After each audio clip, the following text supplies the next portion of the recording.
And we back. Wu-Tang Clan. Oh, sorry, wrong show. Wrong show. What's going on, everybody? Man, hopefully y'all are doing well. Hopefully your holidays has been going well. You had a Merry Christmas or whatever it is you celebrate. You know? That's it. And I think pretty much everybody celebrates the New Year, so we're coming up on that. We are. We're recording this in that little lull between the two. It's always a weird time. It is a weird time, right? It feels like Christmas should, like that should happen, and then immediately it should be like New Year. Yeah, but it's not. There's that little time period in there. However, if you're on the video, something very special to show you guys here. I am wearing the brand new Superhero Homies T-shirt. This is exactly what you're gonna be able to order from our merch store when we get ready to debut that. We are, as you can see, we are sampling all the products and everything to make sure that everything is going to be the best quality, because we could not lay our homie heads down at night and get any sleep if we thought we were going to give you guys something inferior. So we're working on that, and as soon as that's ready. But I think it's safe to say that the T-shirt is on lock. We got a bunch of other little items, going to be like some hoodies, some cups, things like that you're going to be able to get. So we're working on it, but got to say, so far, I'm loving the shirt. The shirt looks amazing. They feel amazing. And you guys get to now go out here and show people your homie support. Listen, I know a bunch of people out there that love to wear these red hats. And, hey, they do them. Now you get to do the same thing, but way cooler with the Superhero Homie T-shirts. And like Caleb said, hoodies are on the way, as well as a bunch of other merchandise. I'm still trying to get the condom situation cleared up with the homie committee. They're giving us a lot of litigation and red tape to go through to get those out, but there's a legal aspect. It is, yeah. Yeah. And I am the red tape, by the way. I'm opposed. And it's I don't understand why. I think I'm gonna have my contract amended specifically to state that, during my tenure, there will be no Superhero Homie condoms sold. I'm just saying, when you're in the bond, and we've all been there, right? And you get that call, that text, that what you doing text, you know what that means. They know what that means. You on the way, fuck, I got to go by a gas station. I ain't got nothing on me. You go by the gas station, and just imagine this, right? You see the normals on there, but then you also see Superhero Homies. Oh, shit. Now, I will admit, if I were in this exact predicament, then I would obviously pick the homie condom. All right. I will acquiesce. I rest my case. I think it's going to need to be more convincing than that. Damn. All right. I'll try again. You did mention the hats, though, and we are, in fact, working on the hats. The hats are going to take a little bit of time, though. This exact design cannot go on the hats and have it actually look good. Because if you're going to do a trucker hat, a snapback, anything like that, most of that stuff, if it's going to look good, it's embroidered and not screen printed. Right. So that being said, we've got to fit the logo into the parameters where it can be embroidered. So yeah, and there is I'll send you the link to it, but there is like the different dimensions for the logo. I have like the typical square, and then there's the more rectangular one as well. Yeah, you have to send me all that, because I just ripped this shit off of whatever, probably Blueberry or whatever. Oh yeah. So I'll send you those, and hell yeah, best $25 I spent. Right, and this has actually been through the wash too. Oh, you nice. can see the logo is still fresh. It's crisp. Yeah. So hell yeah. Homies, definitely keep your eye out for that, for the merch store opening, so you guys can get your Superhero Homie swag. But speaking of keeping your eyes out and clicking links and whatnot, be sure also to click the link in the show notes to go ahead and get your voting done for the 2024 Homies Awards. It is coming up very soon, so voting is open now, and once again, the link to the voting survey will be in the show notes for this very episode. So definitely be sure to check that out. If you guys missed it, Disney has decided that they specifically hate us again this year, and they have been releasing an episode of What If every day during the voting period. So What If season 3 is in there. It is in there. As one of the categories. So, we won't be mad if you want to give your opinion on that based on like however many episodes you've watched or none. That's fine. It's Disney's fault. So they do this every year now. Yeah, and they hate us. Well, What If is done. This is the last season. So. Oh yeah, that's right. So they'll do something. They'll do something else. They'll figure it out. They'll intentionally delay Daredevil Born Again from April all the way to. See, don't speak that into the universe. Don't do that. Don't do that. Man, there's enough delays that are breaking my heart as it is. Yeah, a couple episodes ago, we were talking about how Robert Pattinson had signed on for Christopher Nolan's next film. And have you seen what it's supposed to be? An adaptation of the Odyssey, right? I know, man. That's going to be insane. How long is that fucking movie going to be? Like 5 hours. They're going to have to do like an intermission. Yeah, because either that or he's going to have to do like a part 1 and 2. Yeah. And Nolan's never done anything like that before. He really hasn't. And that's the thing. Even The Dark Knight wasn't set up to be like that trilogy. Yeah. I mean, really, Oppenheimer probably could have been 2 movies. It could have been, but what do you end part 1 of Oppenheimer? On the bomb. Yeah. But then the problem is you got to get people to come back and watch part 2. Yeah. And part 2 would have just been all the drama and shit after. And a lot of people probably would have been like, nah, I think 2.5 hours of nuclear physics was good for me. Be like, yeah, but like we got this really cool scene at the end. Yeah. You wonder what Nolan's adaptation of the Odyssey looks like. Well, the thing is, I'm a huge fan of the movie Troy, the one that had Brad Pitt, Eric Bana. Yeah. Eric Bana's best role to me, probably. Hey, he was the Hulk. Remember that? Yeah, I do. Yeah, I had that in mind when I said that. Yeah. But Sean Bean is in the movie. He plays Odysseus. Oh, yes, right. In Troy. By the way, if you guys haven't seen the director's cut of that, it is vastly superior to the regular cut, I believe. Not that there's anything wrong with the regular cut. This is one of the instances where it's like The Martian, right? Like the theatrical cut is good, the director's cut's just better. So when I saw that movie, I became kind of obsessed with it for a while. I've probably seen that movie like 50 times, and I always wished that they would do a sequel and do the Odyssey because that's how the Odyssey starts. It's Odysseus leaving Troy to go back home, right? Because he's like one of the few survivors, and it's his journey back to Greece.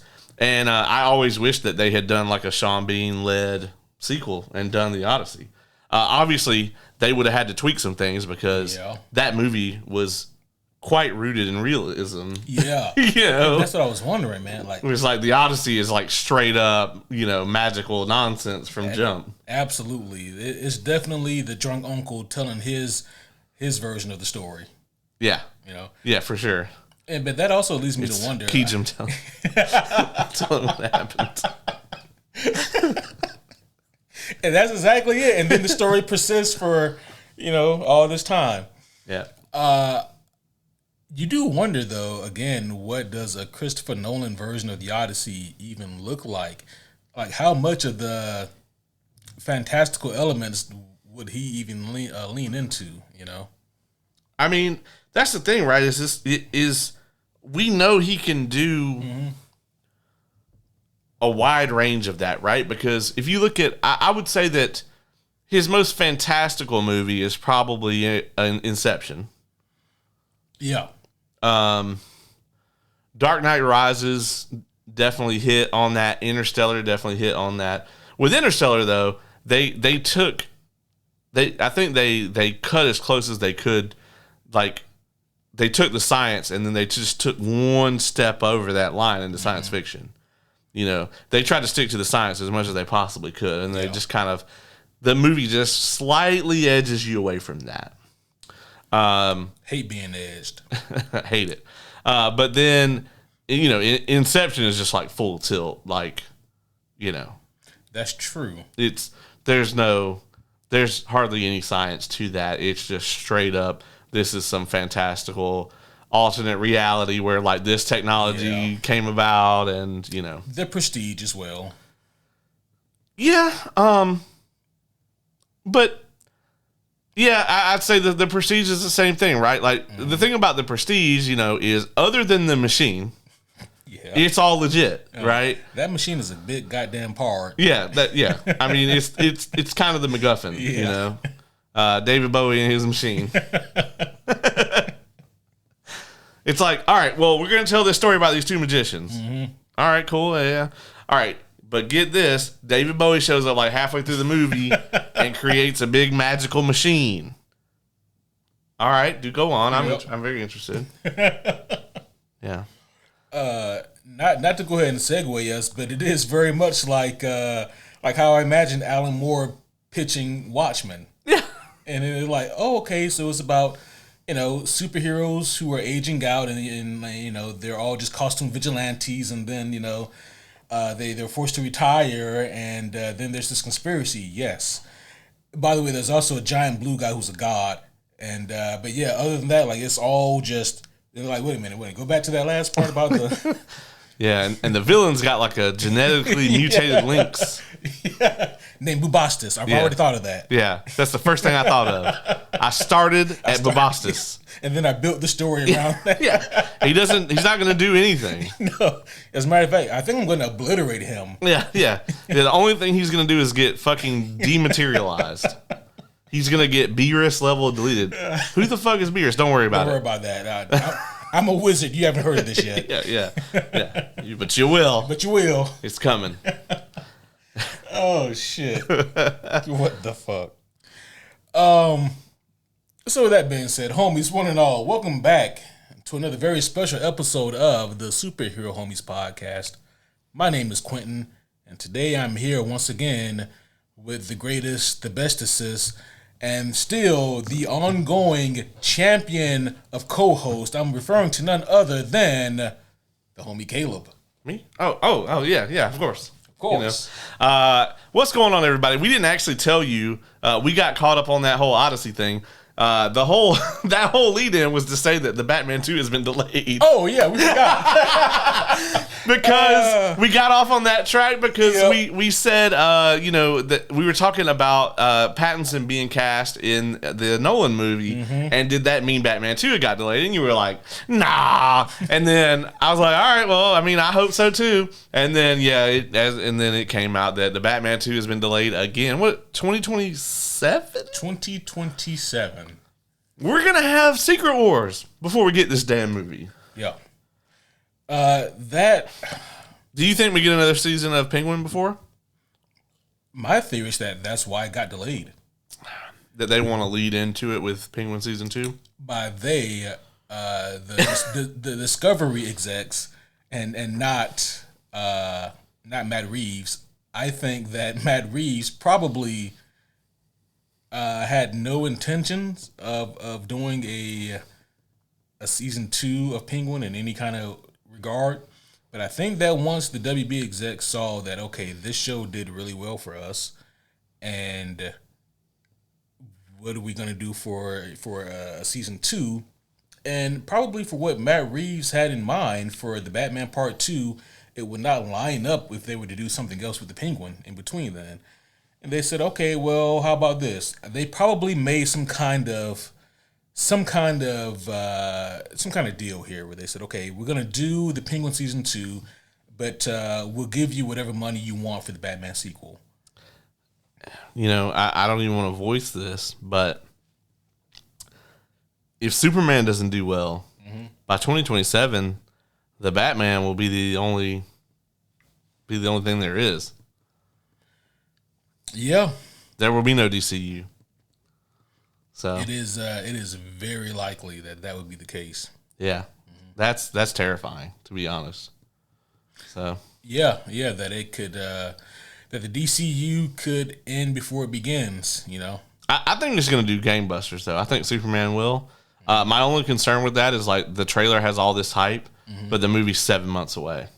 Yeah, and you get into that mentality where it's like, all right, well, we got to keep them hyped. and that's when you start getting into that territory. I'm not saying James Gunn will let him do this, but that's where you're going to get in that territory where it's like, oh, this is the 7th Superman trailer. And they've given, 2/3 of the movie away in the trailers, and I don't want them to do that. Me either. So, if I had to guess, I would say we maybe get another one for maybe the Super Bowl. Super Bowl would be very smart, Yeah. But will WB pay for it? I think at a bare minimum, I think you got to get this thing on the screen in front of Brave New World. Yeah, that's going to be tricky because Disney seems to have such a stronghold over theaters. That's true. So, I mean, that would be wise, but I don't know. Yeah. Oddly enough, if I were Disney, I would try to put. Is it Thunderbolts that comes out after? Yeah. I would try to put Thunderbolts in. I'm sure they will. Superman trailers, yeah. Yeah, I'm sure they will. Yeah, so we'll see, but that's not why we're here today. That is not why we're here today. I mean, and don't worry. When we're in our mid 40s, we will review the Batman Part 2. I'm damn near gonna have another Stormlight book before then. It's getting close. Actually, I won't. That's gonna be 2031. Oh, jeez. Yeah. So. Yeah, guys, but we are here for something that is out. Yeah, safe to say. Safe to say, this product is out, and that is The Watchmen, Chapter 2. This is, of course, the follow-up to The Watchmen Part 1, the animated movie that was released a few months ago, and Part 2 came out just a few weeks ago. And we are here now to wrap up the story. And obviously, if you guys are familiar with The Watchmen in any way, shape, or form, then you know how the story goes, you know the characters, you know the beats and what to expect. I think the point here of The Watchmen Parts 1 and 2 were to more faithfully adapt the source material, and putting it in 2 parts gives it more space and opportunity to kind of get everything that the source material has into these animated movies. And, with Part 1, which if you haven't heard that review, definitely go check it out. Yep. But with Part 1, kind of our takeaway was this definitely kicked up in the latter half of Part 1.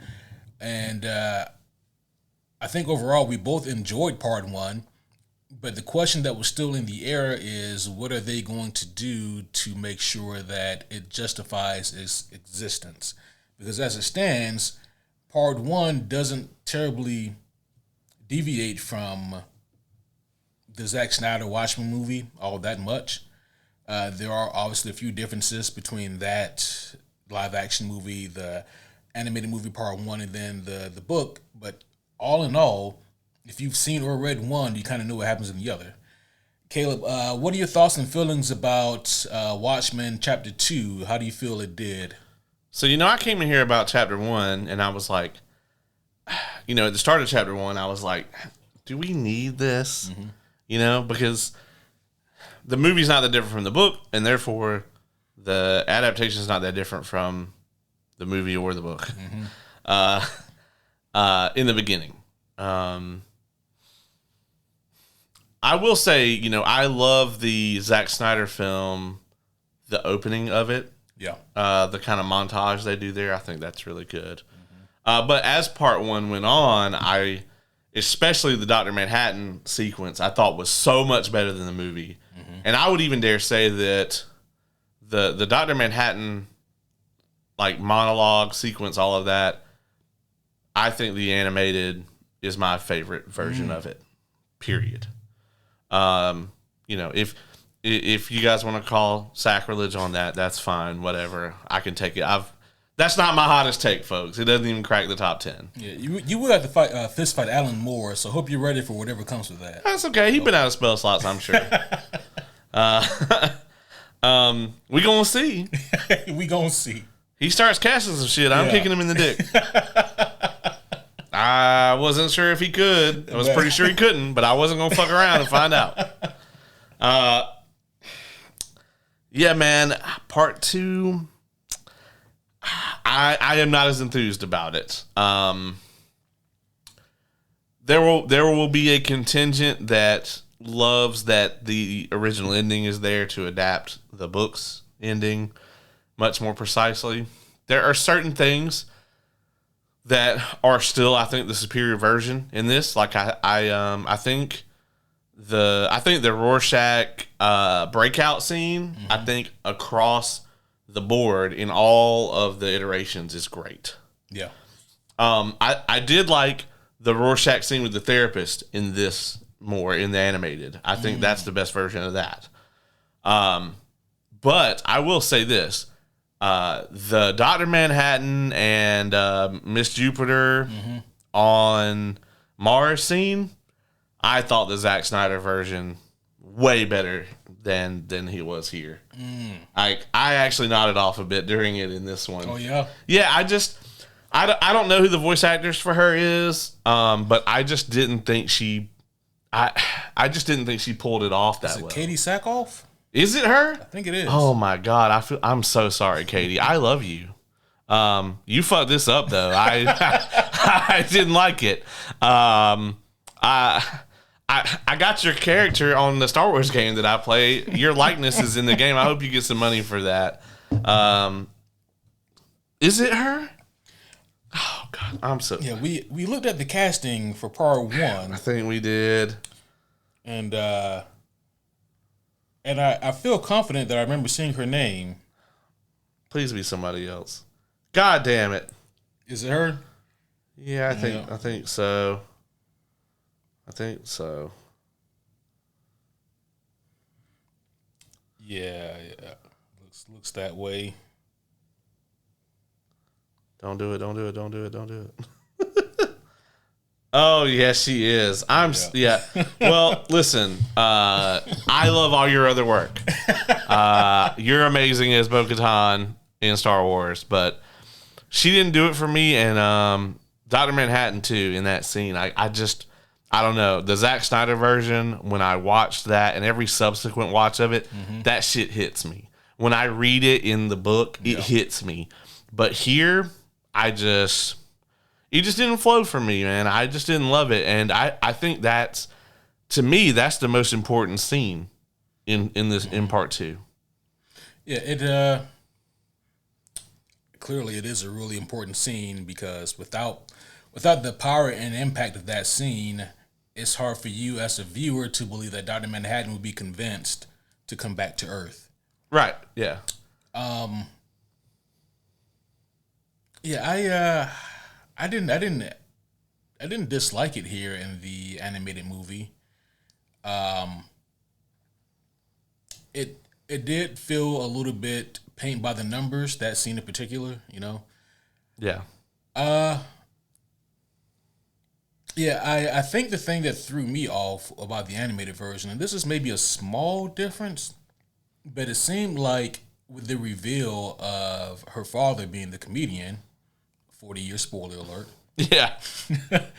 It seemed that whereas Dr. Manhattan, if I remember correctly, he like straight up shows her that, whereas here it's like she puts all the context clues together.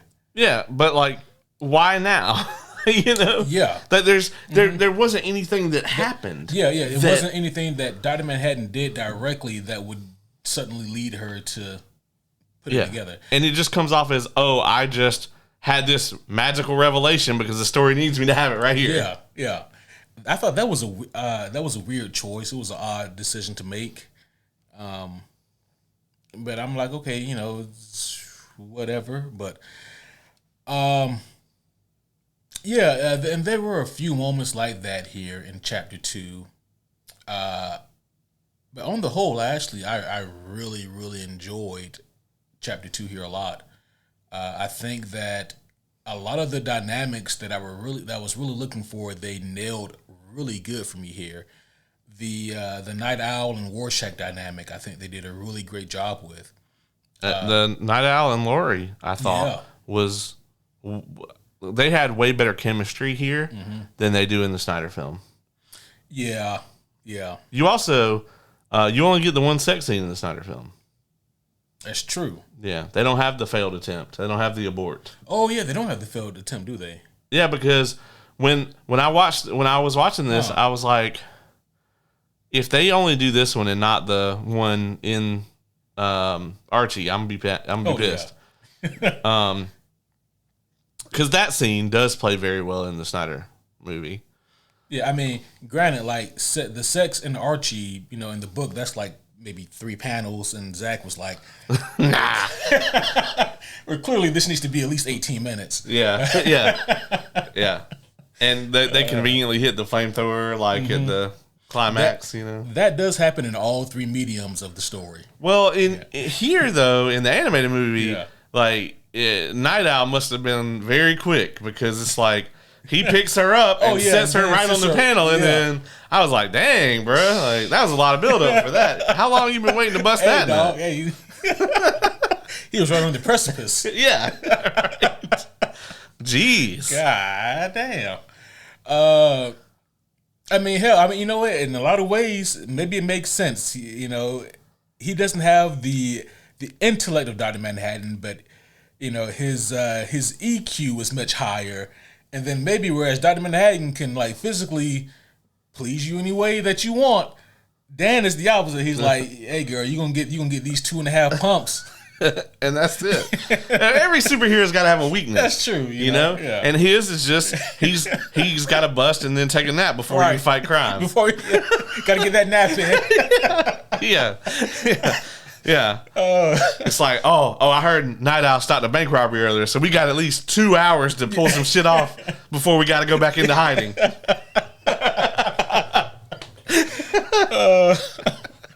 God. Oh man, it is interesting, right? Because their dynamic here between Laurie and Dan, it is very good here in the animated movie. The Rorschach and Night Owl stuff I also thought was really good here as well. Actually, I think pretty much all the Rorschach stuff works for me pretty well. Yeah, I mean, I can't think of any Rorschach scene that's not great in all of the mediums. Yeah. It's just like, he's just, when I was watching part 2, I started thinking about that. It's like, he really is, part of like the whole Batman mythos is like that he's supposed to be like incorruptible, and Rorschach is just the absolute embodiment of that. Yeah. Like, I mean, when like Ozymandias pulls the whole deal in this, I can see Bruce Wayne being convinced, like, that, okay, well, exposing this motherfucker is actually not for the greater good here. Bruce would still beat the shit out of him, though. Like, don't get it twisted. The ass whooping would still happen. Yeah. Bruce would still beat his ass, but I mean, yeah. If it was going to cause like global war, I don't think Bruce would expose him. Rorschach would have none of it, man. No. He's like, he has a very rigid sense of right and wrong. Mm-hmm. And if you're on the wrong side of that shit, God help you. Yeah. Or Dr. Manhattan. Closest thing they got. Yeah. And in this case, Dr. Manhattan will in fact not help you. No. Oh man. They did cut out the stuff with the psychiatrist that I noticed, with Rorschach's psychiatrist. I mean, we do see them sitting down and they have, the discussion with the flash cards or the Rorschach cards or whatever. Right. But there's like a whole subplot that focuses on like the emotional decline of the psychiatrist. Dr. Malcolm Long is his name. And, we get to see more of like his home life and how it's suffering because of this case. And like, we get to see like how this shit affects his marriage, his relationship with his son. And, I guess they just didn't really have a place to put it here in this movie that wouldn't alter the pacing of it. Yeah, because you do see him again. You see him, I think, get a newspaper. During the attack. Yep. Like right before the attack happens. Yep. which is another thing that I loved how they portrayed the attack with this alien. And the movie does something very clever, right? Because I said in part one here, but you guys can see it here. But here is the absolute edition of Watchmen, and in between each and every chapter, you get like this in world type dialogue that is in between each issue. For example, the one I'm looking at here is this is like a Miranda report written on Rorschach after he was arrested, and they're talking about documents that they collected, right, or information that they have on this Walter Kovacs Rorschach. There's inserts or excerpts about Hollis Mason and the book that he wrote and whatnot. The interesting thing here is that like the stuff that happens here about the people making the giant monster, right? So you have the comic book writers, and you have like the scientists, and then you have the researchers, and all these people. All of that plays out in the background of the book. So like unless you're a real careful reader, a lot of that shit you can just miss. Right. And I was very curious, how are they going to do that in the movie? And they have to make it more obvious as to what's going on here in the movie, in the animated movie, because you can't hide shit between scenes like you can in the comic book. Yeah. Zach was just like, nah, we're not doing none of that shit. But man, when the creature when the creature emerges, I know we're skipping around here right now, but when the creature does finally emerge, they did a great job of just showing like how it caused so much destruction and how it fucked with people so much. Yeah. The Dune 84 fucking weird vagina mouth creature. Well, you got to think about it. Dune came out, like you said, in 84, all right? Watchmen came out in 85. Alan Moore was like, that is amazing. Yeah, he's like, when I read the book, I never thought anything was going to look like that. But you know what? Yeah, but if we pick back up where part one leaves off at, Rorschach has been set up, accused of killing Moloch, the reformed villain. And yeah, he tries to make an escape. He does his thing, but he gets taken down and arrested. And what's interesting here is that when Rorschach is arrested, this is something that is only specific to the book here. This right here is there's only two pieces of like documented writings from Rorschach that they have, because all the rest of it being in his journal. Right. He has two things that he wrote. He was taken from his mother when he was a child because she was very unfit to be a mother. Right. And, to say the least. To say the least. He was placed into like a group home type deal. And he was also very considered to be very mentally unstable, to say the least, as well. But there's two letters that he wrote when he was like a young teenager. And I only bring this up because I thought it was very interesting. It was very well placed. But when he was asked about his parents, he wrote this little essay that he was asked to do when he was a kid. And part of it, he talks about how even though he never met his dad, his mother was a prostitute, so his dad could have been a plethora of people. In Rorschach's mind, his dad was probably this war hero, because what little he does know about his potential dad, his mother said that his dad loved President Truman, whereas she did not like President Truman. And if you guys know anything about Rorschach's political affiliations, this is probably the groundwork for it. Right.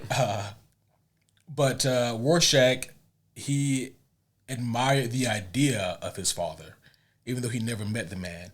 And just going off of what little information he had, he assumed that his dad probably went off to fight in the war and never came back. He assumes that his dad went out fighting Nazis, and that's why he never came back. This is the story that Rorschach is telling himself about his dad. That's more than likely not the case at all. Right, yeah.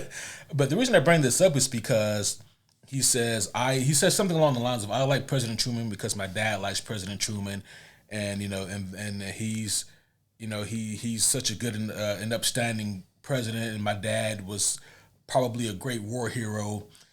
And then he says something very interesting that I don't hear a lot of people talk about, and I've read this book countless times, and I don't know if I just forgot this or just overlooked it. But Warshak says, I like President Truman the way my dad would have wanted me to. He dropped the atom bomb on Japan and saved millions of lives, because if he hadn't, there would have been a lot more people that would have been killed. I think it was a good thing to drop the atomic bomb on Japan. And that is such an interesting contrast to the Warshak that we get here throughout the remainder of the story. Right. So I just really like that that there's that kind of contrast with Warshak there. Right. I mean, it's very interesting that he. Well, we have to look at it. What's his first name? Walter. Yeah, Walter. I don't know why I couldn't pull that, but he it lines up with what he tells the therapist, right? Is that he closed his eyes, Walter closed his eyes, and Rorschach opened them. Mm-hmm. So Walter could compromise on that and see it, but Rorschach couldn't. Good point. Very good point. And I think that's very interesting. Yeah. Yeah. Rorschach is a very fucked up individual. He really is. He's kind of the definition, right, of like, this is not a hero. Yes. At all. Mm-hmm. But he also is a mirror to society. And he very much illuminates the fact that we all have values to a point. Yep. We're willing to compromise on them. It's a matter of where that point is. For him, there really is not one. Yeah. Like, he's just not willing to. And I think his character also illustrates that is not a hero, you know? Like, there's always exceptions to everything. Now, not to say that Ozymandias here makes the right call. He's very much a Thanos type character, right? It's like, well, there was other ways to go about this other than killing half of everyone. Nah. But it's like Ozymandias is kind of like the shitty detective that comes up with the concept of like, this is the suspect that did it. Mm-hmm. And then now it's like everything that they look at around the case is about not solving the murder or whatever, but trying to pin it on this person. Yeah. Because you just believe they did it. It's the same thing with Thanos, same way with Ozymandias here. They have come up with a solution to this grand problem that they think that nobody else possibly has a solution to, and now they're just fixated on that solution and how to make that solution work. And I mean, I get it. It's something you could totally see happening. Yeah, but you think for somebody as smart as Ozymandias, why not think of a way to try to de-escalate things between America and Russia? Right. Or what is it that Russia wants, and how do you think you could best appease them without causing nuclear war? And maybe he had thought about those things, and maybe there was no real viable solution from his perspective. Well, with Ozymandias, I think it ultimately comes down, right, to ego. Yeah. It's not, let's find a way to de-escalate this. It's, what's the solution that I myself can carry out? Yeah. How can I personally do this? Because the idea of, like, there probably were a lot better solutions that he could have done with a, like, coalition of people.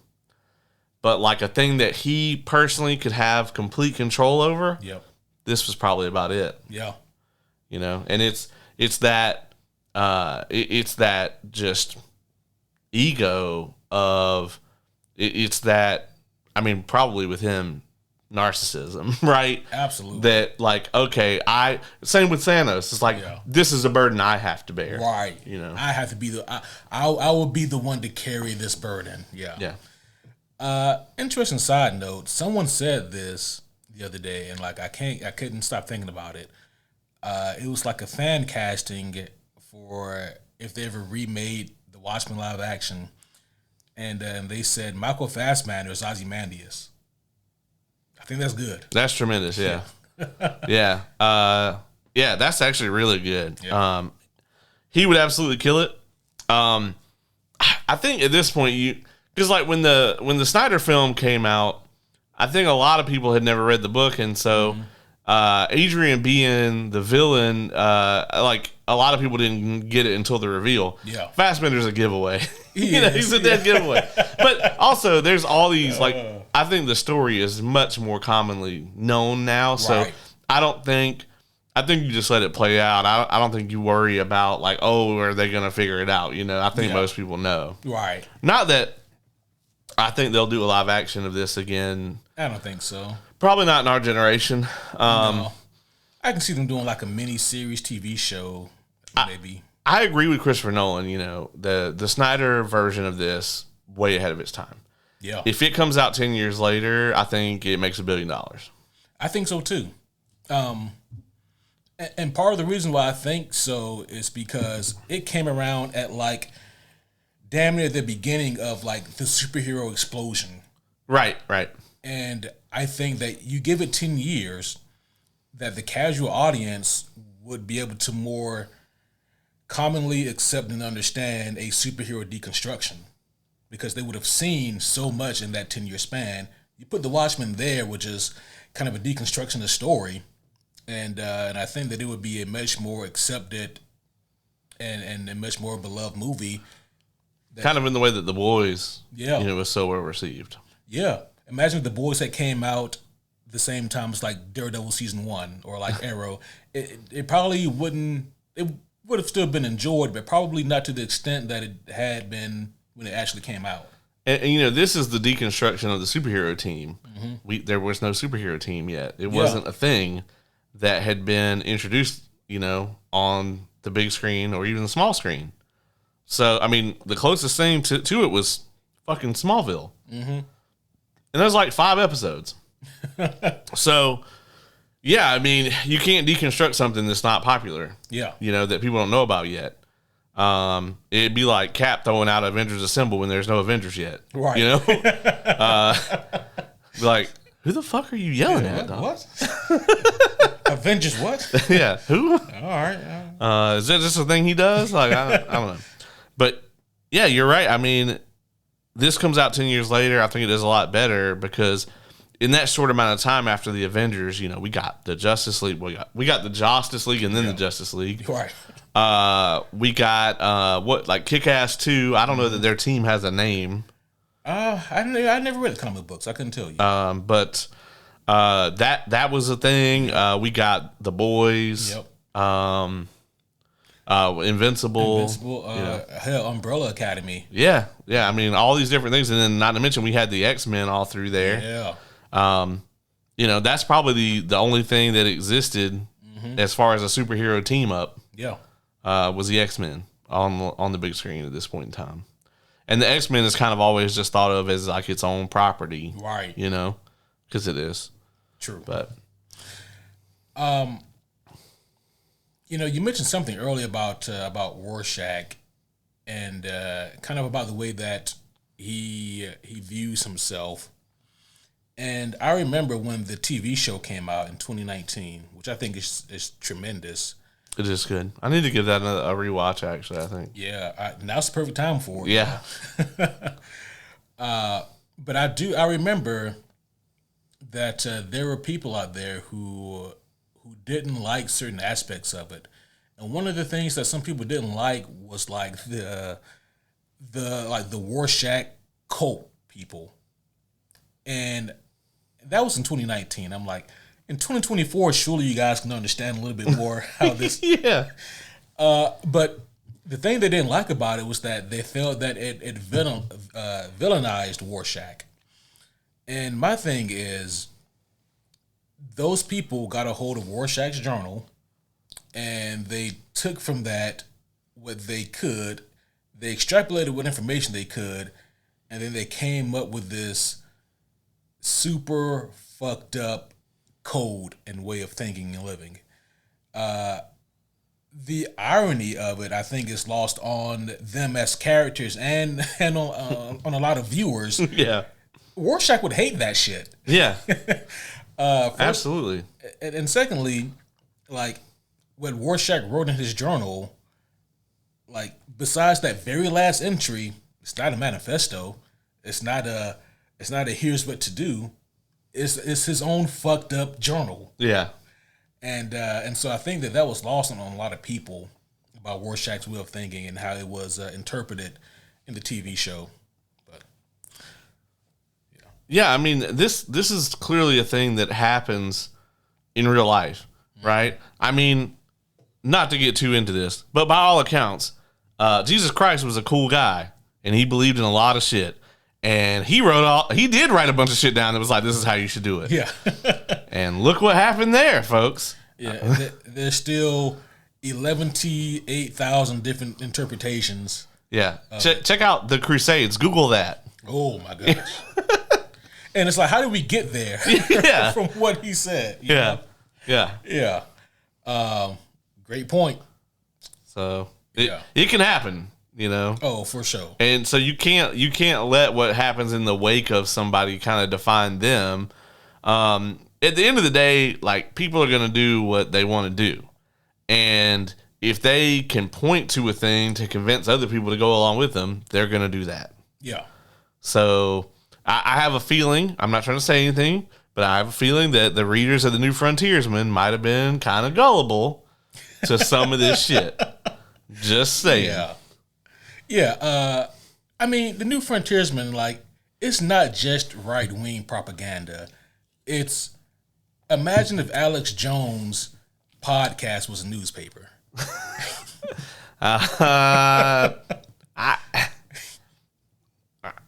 All right. Yeah. Yeah, I'm just, that's kind of what the New Frontiersman almost comes across as. It is far out, yeah. Yeah, it's out there. Although the difference is that the New Frontiersman, at least in this fictional world, still exists.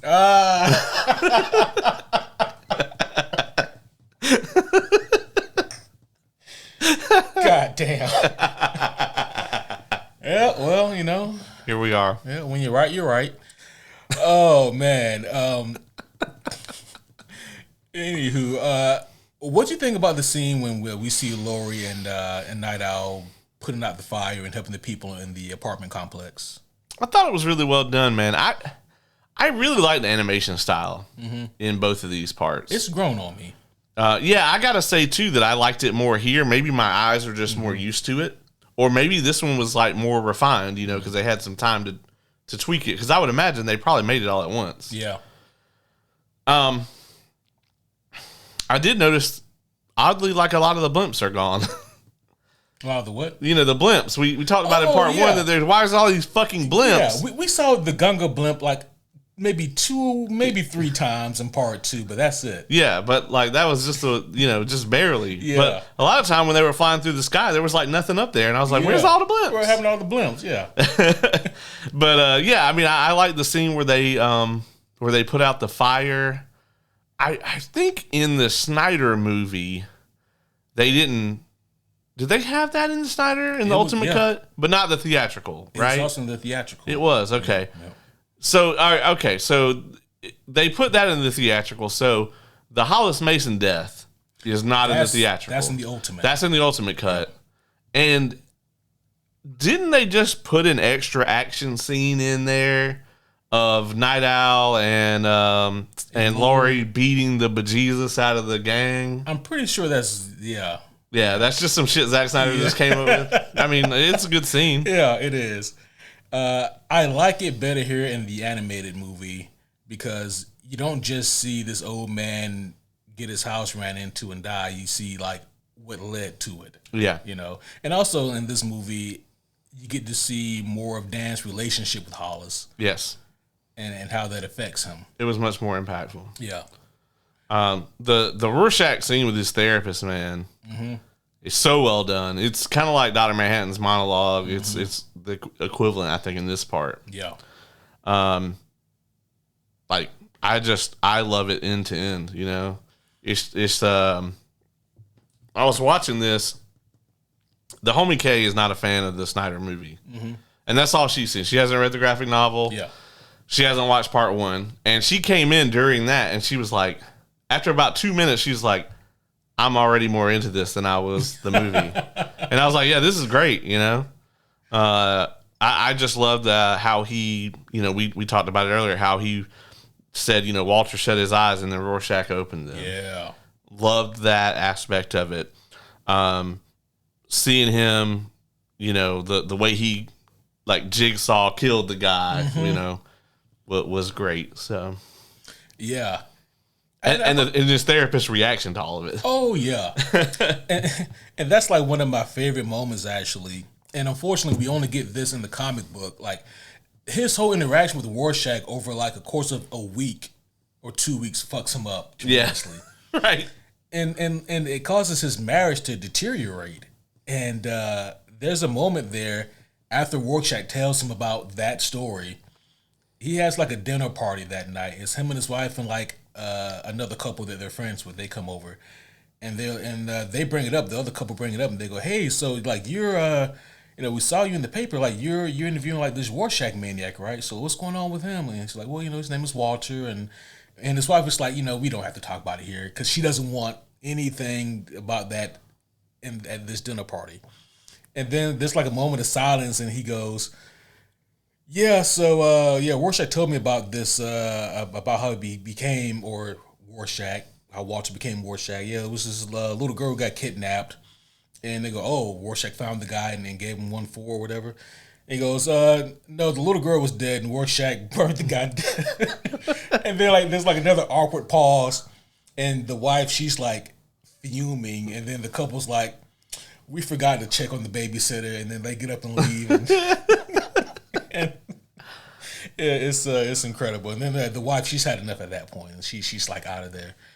But it just really helped like shape the world that these people live in, and how like that shit really fucked with him in particular. It was creative how they cut it for time here, and they were like basically like after one day he quit. You know. Like, fuck this shit, man. yeah, I don't get paid enough for this. Yeah. Oh, man. In every version, I love the I forget the guy's name. The little person who has his goons and comes up to Rorschach in the jail cell. It's always great. You know, like the way that they played him here, I liked the scene. I think a little more in the live action in the Snyder movie. It had more. It was more in depth. Yeah. Than that, yeah. But it was still a great scene, you know. And I think the breakout scene as a whole, I think I maybe liked it more here. But there's not a bad version of it, you know. Yeah, there's not. The Snyder cut is definitely more superhero-y when you see Night Owl and Lori. You know, they get off the ship and there's just a hallway of people for them to fight. Oh yeah, they beat the shit out of all those people. Yeah, it's great. I blame Superman Returns. You know, they spent like $200,000 or not $200,000, $200 million on that movie. Oh, Superman Returns. Yeah, when it came out in what, 06? 06, yeah. And that's like unadjusted. They spent that much money on that movie. There ain't even an action scene in that fucking movie. Like no, it's not. There's the scene in the trailer where he gets shot in the eye, and they zoom in on the bullet. Yeah. I mean, that movie, man. I'm still mad Bryan Singer left X-Men 3 to go make that. I think maybe he thought that he was going to end up with the job that James Gunn has right now. You know, like if he nailed it, that they were just going to like give him DC. Yeah. Well, he didn't nail it. Nail it. We'll never know. It's crazy, man. You already had the keys to the X-Men. Like, if you were creative, there's a lot you could have done with that. You know? Yeah, all you had to do was just like make it meandering until Disney came along. Right. You know? And then you can write like a Star Wars trilogy. Oh no. Oh no.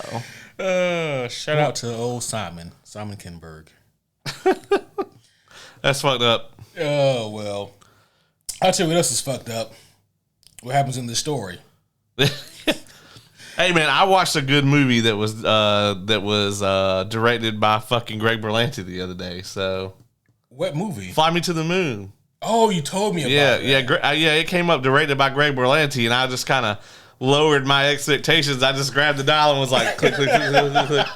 So that probably helped the movie a lot. Don't get me wrong, I wasn't blown away by it, but I was entertained. You know, I wasn't like checking my watch to see when it was going to be over. Okay, now, remind me, what was that movie about? So, essentially, it's a Channing Tatum and ScarJo rom-com that they themed around the first moon mission. Okay. Well, the first successful one anyway. Yeah. It's around the space program. Okay. And Woody Harrelson is like this kind of like, kind of operative of the president's office, kind of the off the books, go out here and bully these people into doing what we say kind of person. Yeah. And the cast really carries it. Like the script isn't bad, but you can tell that the cast really carries it. Channing Tatum, as you know, doesn't do it for me. He's not your cup of tea. Typically not. I don't typically like hate him. I just feel like he does not have a lot of range. I feel like his range is kind of narrow. I think the only thing I really ever loved him in, or maybe love is a strong word. The only thing I really enjoyed him in thoroughly, maybe Hateful Eight. It'd be 21 Jump Street for me. Yeah, that one too. Hateful Eight, I actually enjoyed the first two acts. And then when I realized that the entire third act is just so that they can pull off that stupid ass cameo, I hate that entire movie now. Yeah. Which is awful because the first two acts are great. Yeah. But the third act is just complete fucking... It's Hideo Kojima level self-masturbatory nonsense. I don't think it goes that far. All right.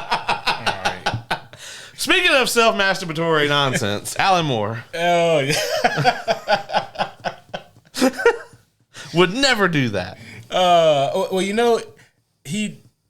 Alan Moore does show a level of self-awareness every once in a while. He does show in this story here, like when we finished Tales of the Black Freighter, the kid, little Bernie, he goes, man, this shit's ridiculous. It doesn't make any sense. I actually really, this is the first time I've ever enjoyed Tales from the Black Freighter. Oh, yeah. Yeah. Yeah. When I read the graphic novel, it was okay, but I found myself just like, okay, let me get back to the story. And then in the ultimate cut, so there's a version that's like the director's cut that doesn't have Tales from the Black Freighter. Yeah. And then the ultimate cut includes it. And I think that's the only difference between those two cuts. Because there's like a theatrical, the director's cut, and then the ultimate that has Tales from the Black Freighter. Yeah, you're right, because you can actually watch Tales of the Black Freighter by itself, like that animated. Yeah. And it doesn't work by itself. No. To me. It only works when you can follow along with the story. Right. And the way it's being done. So. And, I mean, for better or for worse, the animated movie does take out the guesswork for Tales of the Black Freighter, because there's always been discourse as, okay, well, who does this represent? What exactly does this mean? I mean, you see it play out beat by beat for Ozymandias throughout the animated movie. Yeah. So it makes it easier to follow. It does take the guesswork away. For some people may like that, some people may not. I mean, I had always just theorized that it has to be about Ozzy, Right. So it didn't bother my enjoyment at all here in the animated version. I do think that for people who are first experiencing the Watchmen, that this version of Tales of the Black Freighter is probably the best. Yeah. If you're reading the graphic novel, at least if you're me, you will not get it your first read through. No. Because it's like I mean, like you and like a lot of other people, I was like, this is whatever. Can I get back to? It wasn't until subsequent readings where I really started to appreciate Tales of the Black Freighter. Well, and I don't know that, like, the story doesn't need it, right? But it is a very cool thing to do creatively. Yeah. If you just want to show off your, like, chops as a writer and go, I'm going to bury this really fucking obscure but incredibly relevant thing in here. And I agree with you, man. I think it represents Ozymandias for sure, But I think it also kind of it kind of fits the overall theme of the whole story, right? It's like, what are you willing to do in your depravity if you have to? Yeah. You know? And what impact does that have on you afterwards? Yeah.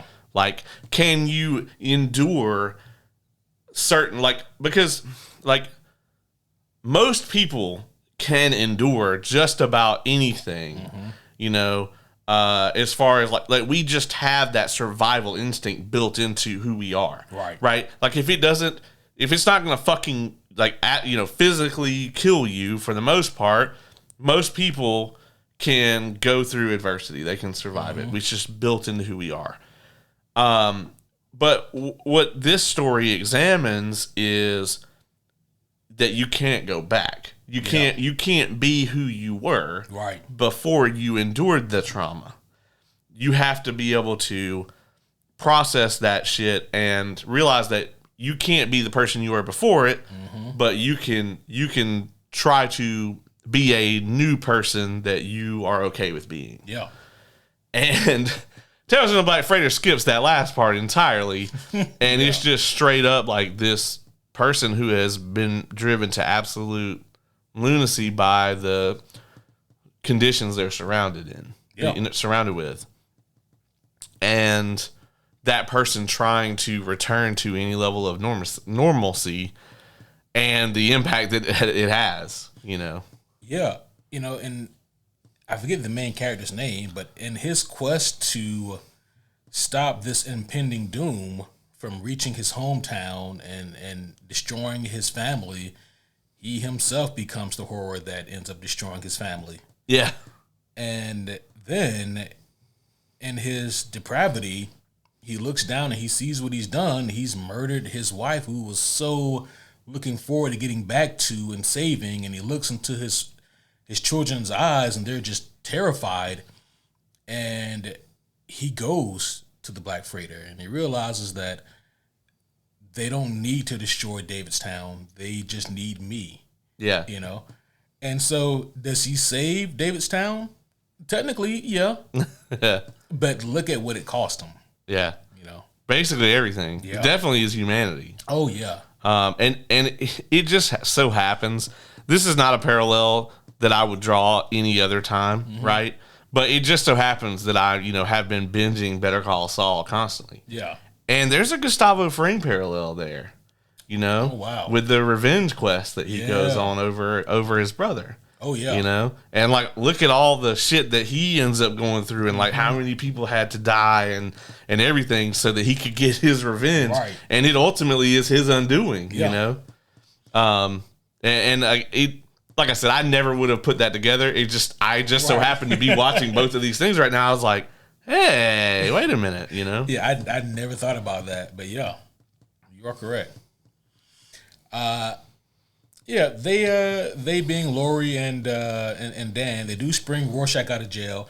I've always loved Lori's reaction, after they see the people in the burning building and they have sex and they're like, well, what should we do next? Let's go get Rorschach out of jail. Yeah, and she's like, what? Yeah, I thought we help some old ladies cross the street and then we pound another one out. Is there a different Rorschach? Like how you were Night Owl number 2, is still like a Rorschach number 2 or something? Yeah. Oh man. They go and they get Rorschach. We do get the cut here where they do go and we get to see more of the creation of the vagina monster. Oh my God. and what's going on here. Again, if you've only seen the Snyder movie, then you're not familiar with it because there is no vagina squid monster. Yeah. Yeah. The only nod to it is that I think the program that he uses is called SQUID. It's like a not an anagram.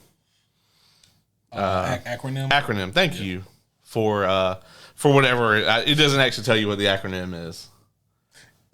It doesn't, huh? No.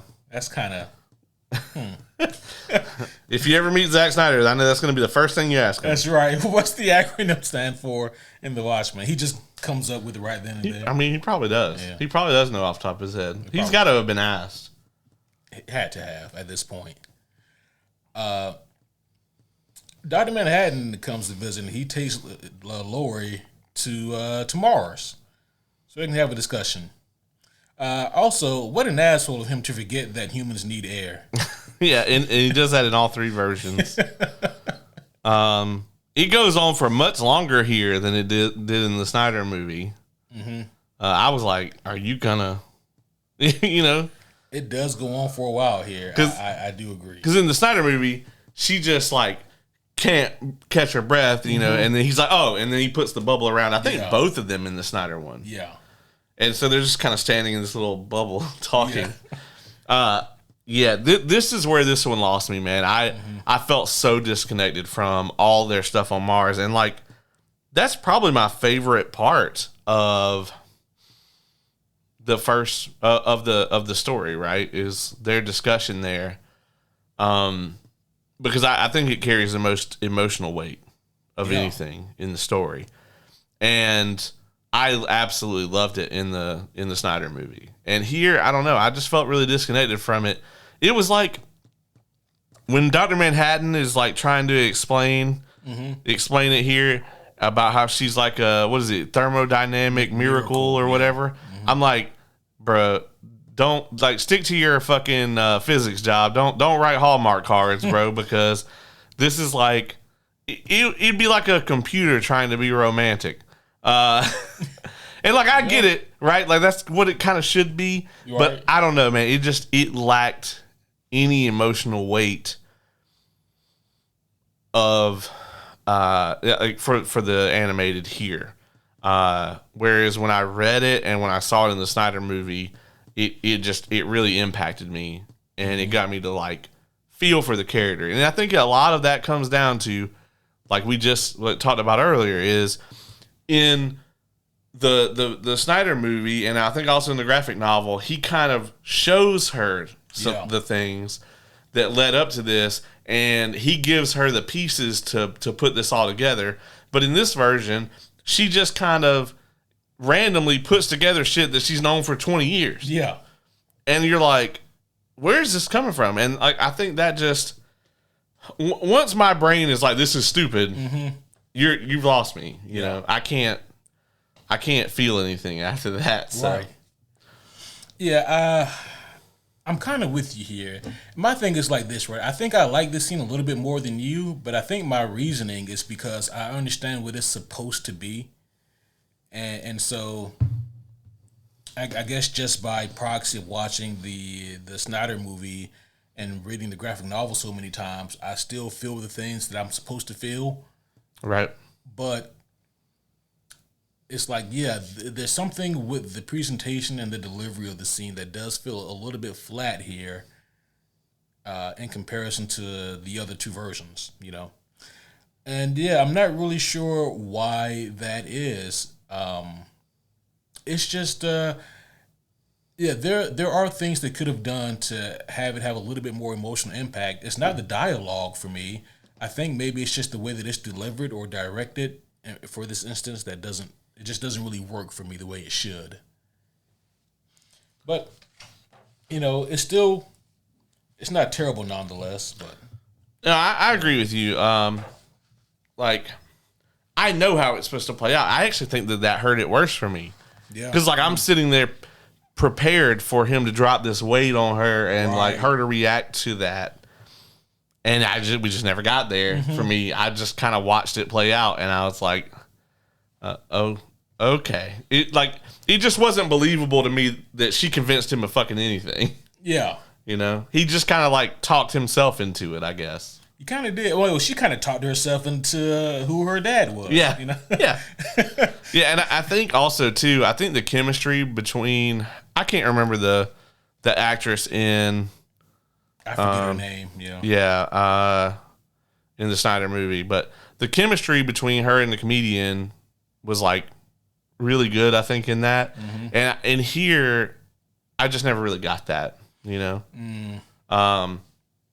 I don't like this version of the comedian as much. I don't think ultimately. I mean, well, the version we got in the Snyder cut is, right. It's Robert Downey Jr.'s Iron Man level good. Yeah. It's hard to top that. I think is that Troy? No, Troy is Ozymandias, I think. But I agree. The comedian is better overall in the Snyder cut, but my goodness, that's a high fucking bar, right? Yeah, I agree.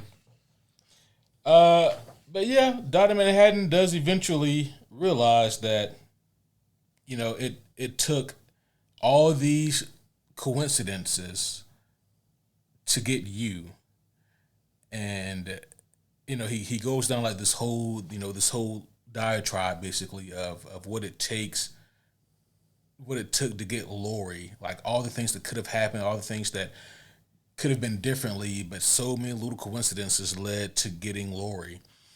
And she goes, well, you can say that about anybody. And Dr. Manhattan is essentially like, yeah, you're right. People are worth saving. They are worth fighting for. And that causes him to change his mind and go back to Earth. Yeah, so like the effectiveness of the scene here is varying depending on which medium you're watching it in. The comedian is Rick D. Wasserman. Oh, okay. He was. I don't know that he's like the main character in a lot of things. He's in a lot of video games. He's got a lot of like random like secondary roles in things. Like he's in Black Ops 4 as like a random character. He voices a character in WoW. Oh wow! He was Weather Wizard in Justice League versus Teen Titans. Yeah, you know what I mean. He's just kind of he's a working voice actor. He voices several of Black Mass thugs in Arkham Knight. Yeah. He's just not like the main character in anything, really. It seems like. So this is probably one of his bigger roles. Yeah, he voiced some random characters in The Last of Us, but like nobody named. Yeah.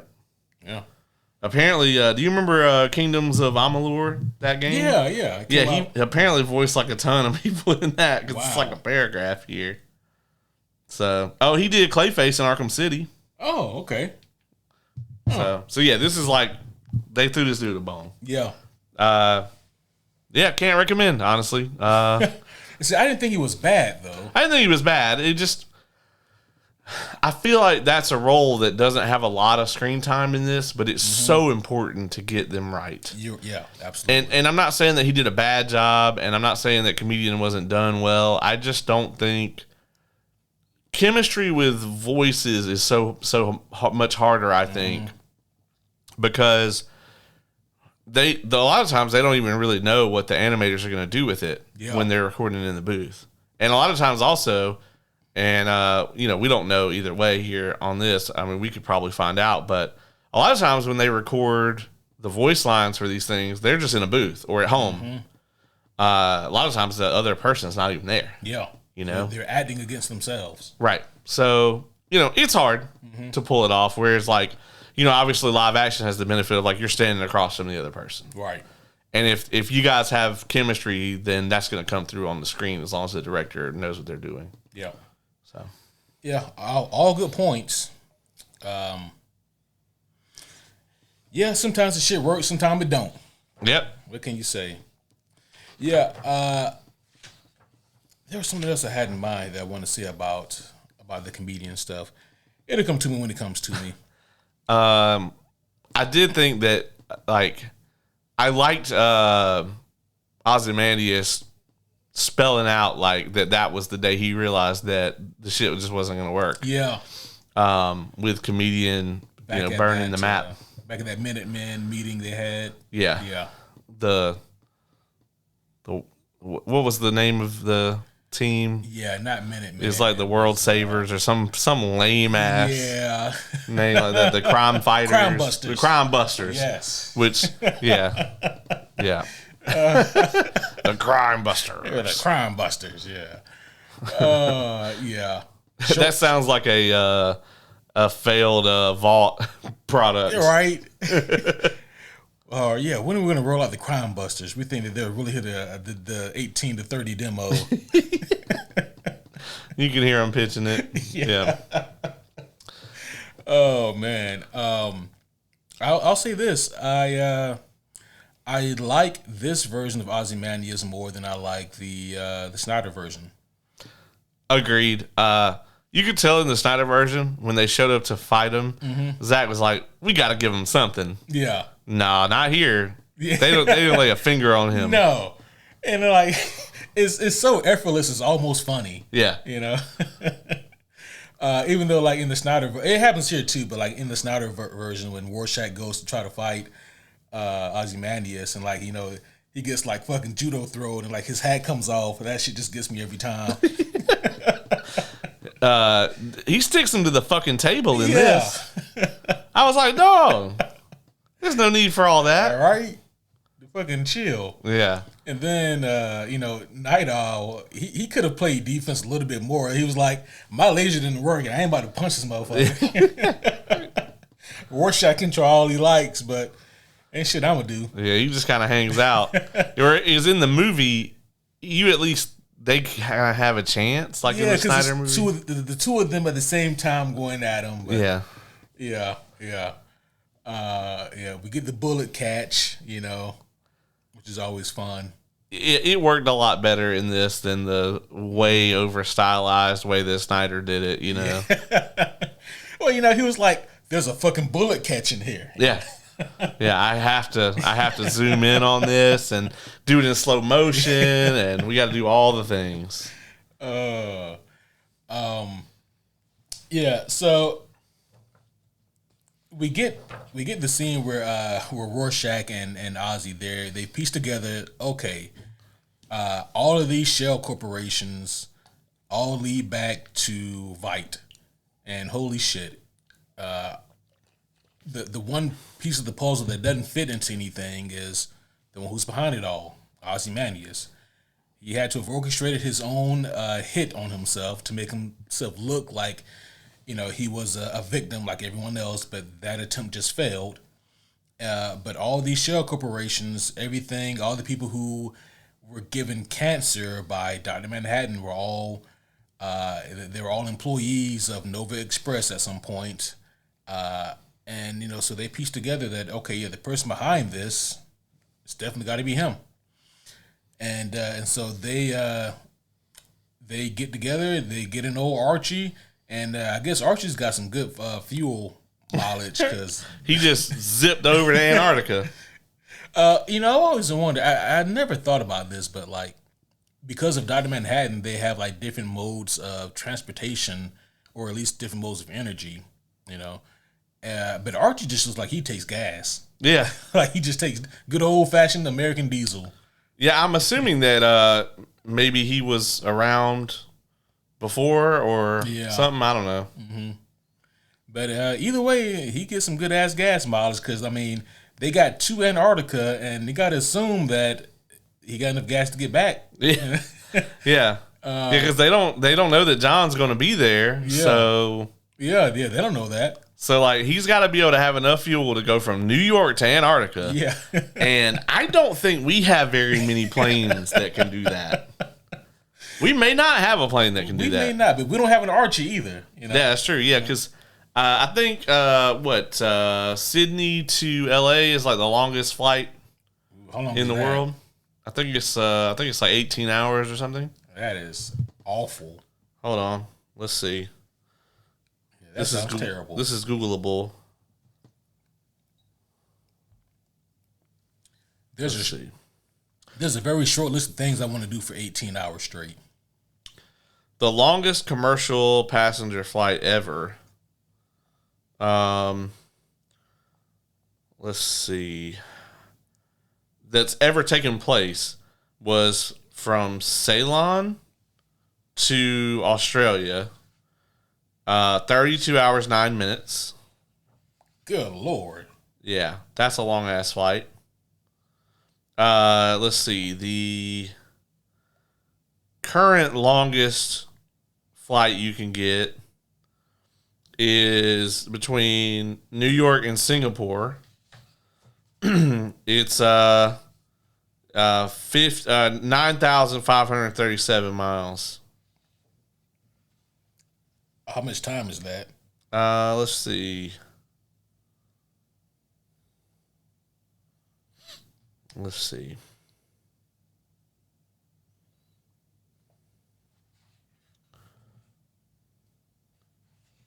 It's 18 hours and 50 minutes.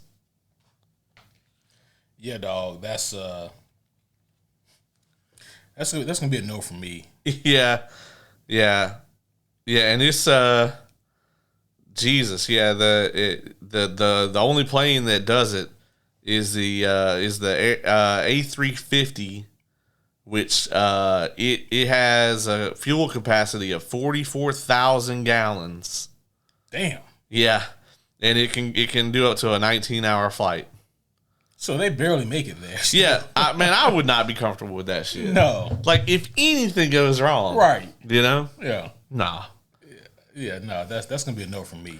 So yeah, I think from New York to Antarctica, you could probably go on that, but that's like, that thing. I don't think Archie's got nowhere to put 44,000 gallons of fuel. That's true. Archie ain't that big. I don't know, man. Maybe Dr. Manhattan, like maybe he allowed Night Owl to can make some kind of like condensed super fuel or something. I can see that too. Yeah. He gets like 5,000 miles to the gallon. I mean, him keep hitting that flamethrower button can't be helping. Yeah, right. That's got to use up quite a bit. Yeah. You never actually see him like use that shit on anything. I just thought about that. It's always accidental. Yeah. Every time. It's like, what did you build this on here for? Yeah, like the more that you read and watch the Watchmen, it's like I'm starting to think the main characters are Archie and Bubastis. I want a goddamn Bubastis origin story graphic novel, please. Oh shit. Rorschach, he does drop off his journal before he departs with Dan. And of course he puts it in the mailbox of his favorite newspaper, the New Frontiersman. At least in the Snyder version, they actually pick it up. In this version, man, it just sits there in the pile. Yeah, and in this and in the comic book, it sits in a giant pile of shit, and then eventually they're like, oh, okay, well, maybe we'll check this thing out. Yeah, maybe they'll get to it, maybe they won't. What I did find hilarious, right, is so like in the graphic novel, when this is being played out, you gotta see it here. It's Rorschach's basically like his thought bubbles, so you get to see what he's writing down in his journal, and he's like, if you're reading this now, whether I'm alive or dead, you will know the truth. So he's saying like this is his last entry and things like that. And how it's, he says, return from mission seems unlikely. And the way that it plays out in the animated movie here, it sounds like he's saying that shit out loud. And I'm like, Dan is right there. Yeah. Dan be like, the fuck you say? Yeah. Like, I'm returning. Yeah, I plan to come back. I don't know. I don't know what you got in mind, but yeah. Rorschach's right, though, man. This is like, other than if it had been John, this is like the worst person it could have been. Yeah. Because neither of them are a match for him physically or mentally. Yeah. And you're fighting with his home turf. I mean, all the odds are stacked against him. He could have Macaulay Culkin the fuck out of that place. Right. He really could have. And he really did. I mean, that's what Dr. Manhattan got zapped by. Oh, yeah. He had to do that for Dr. Manhattan. Which I love that scene, and we'll get to that here shortly. They make it there to good old Manhattan, to Antarctica. They do skip the scene here where like Archie freezes up and crashes, and they have to walk. In the animated version, they were like Archie's the man, so they make it there. Yeah, it happens in the Snyder movie though. Yeah, they break down in the Snyder movie. Yeah, because I remember they kick the soundtrack in when they start walking. Oh yeah. My brain took note of that. I remember that Night Owl he bundles up and Rorschach just has that same old trench coat and hat freezing his balls off. You know, the soundtrack of that movie, a lot of people don't like it.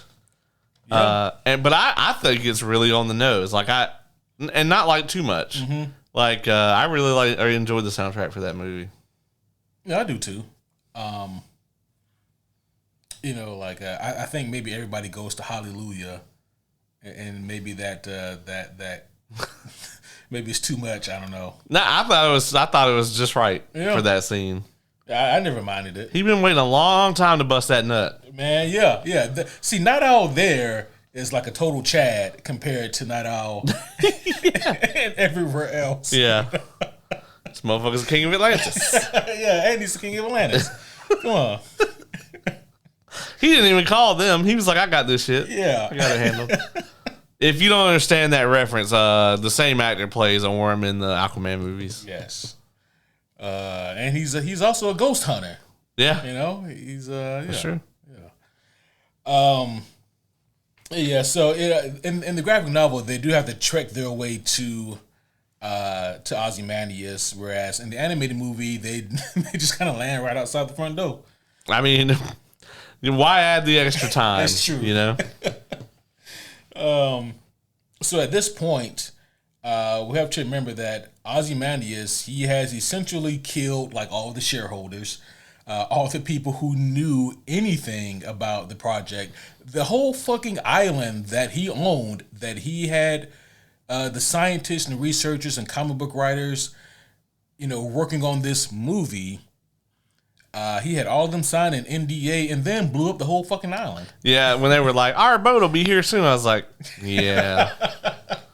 Yeah. Okay, well. Right, yeah. Mm-hmm. This motherfucker about to kill all of y'all. Yeah, your boat will be here soon. Gilligan thought the same shit. You know? Yeah, your boat of loose ends. Yeah. It's just going to be tied up real fucking soon. Yeah, so...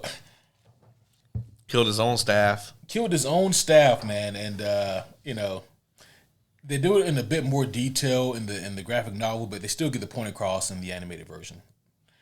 They get there to Ozymandias, good old Night Owl and Rorschach, and when they do, he's just sitting down chilling. Like I think he's eating dinner. Yeah, and and they try to sneak up on him, and yeah, just like in the animated movie, like Ozymandias glances in like the silverware that he has, the goldware that he has, and sees Rorschach behind him, and proceeds to beat the ever living shit. That fucking Captain America throw of the dinner plate just got him right in the dome with it. Fuck that! I'd have been down after that too. Right? Yeah. And, you know, like, why you hit me like that? You know you have to hit me that fucking hard. That was weeks ago. I hit you tonight. Oh yeah, and he gets the shit out of Night Owl here. Yeah, that's what I'm talking about. Is that fucking Captain America discus throw with the dinner plate, man? Bro, right in the fucking face. Yeah, he hits him like right on the brow of the nose. I'd fucking quit too. Right. I'd be like, all right, this motherfucker rolled a critical in his first, or did he? You know what? I'm not gonna know because there ain't gonna be a second hit. I'm down after that. And you know, Rorschach's like, all right, let's try this again, Dan. And Dan's like, man, fuck all of that. Yeah. Yeah, he stuck my hand to the table. It'll be fine. Like, well, I'm not fine. I'm not fine. So you do you. Oh shit.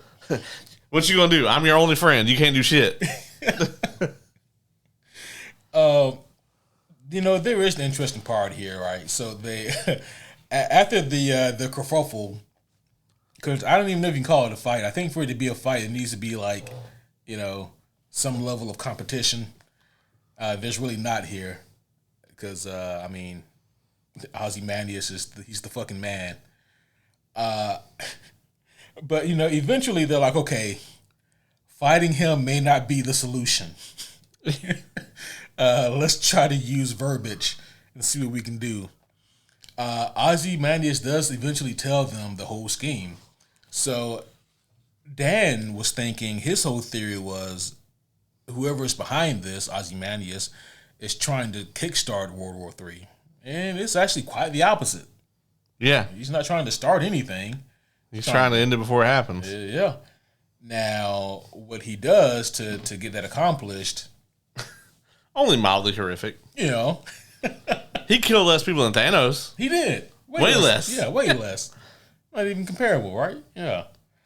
Ozymandias does tell them the entire breakdown. And for somebody like Ozymandias, it makes perfect sense because for him, someone has to know.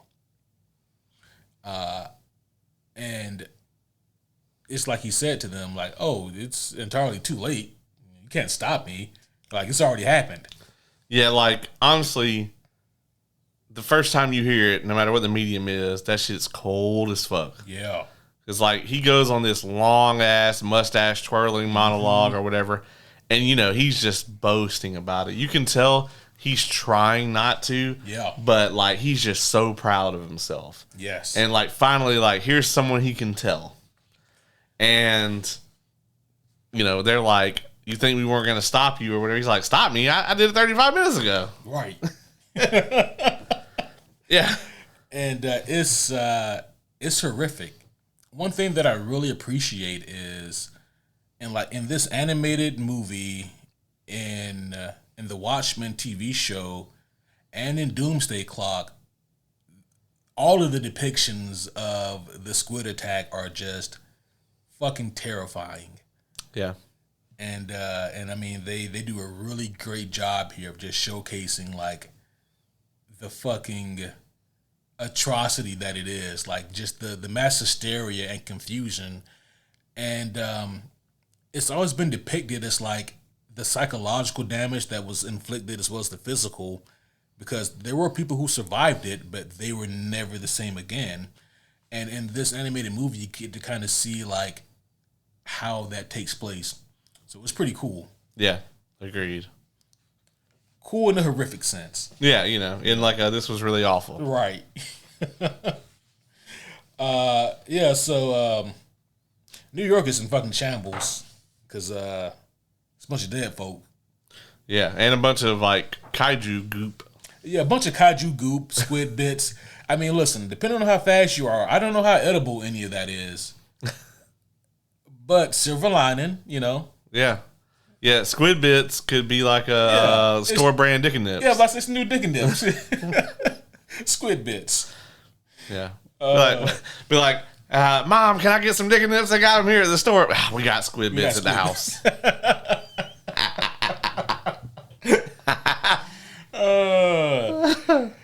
Dick and Nips, come to a store near you, folks. Keep your eyes open on that. We're passing that through litigation as well. Yeah.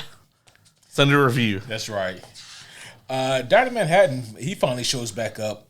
He does mention that he thought that he would get here sooner, but something is fucking with his interference, so he can't perceive time the way that he normally does. Right.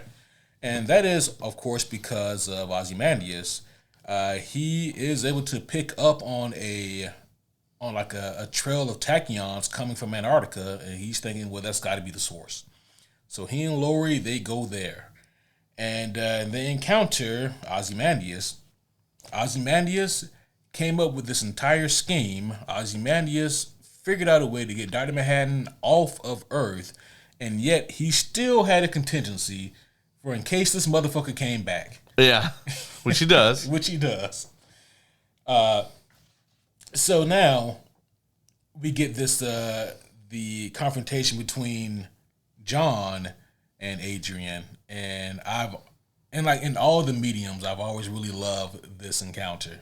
Yeah, I think my favorite might be the Snyder movie because Dr. Manhattan, the way that they do it there, he's so imposing. Yeah, and they have him show anger. Yeah, and that doesn't fit him at all. But Yeah. but just for the sake of the scene, it's fantastic. Yeah. It allows you to feel some worry for Adrian, you know, at least on like you have an angry Dr. Manhattan in that version, Yeah. you know. Yeah. Yeah, and they play with his size a lot in that version. Like, the more pissed off he gets, like, he gets bigger, you know? Yeah.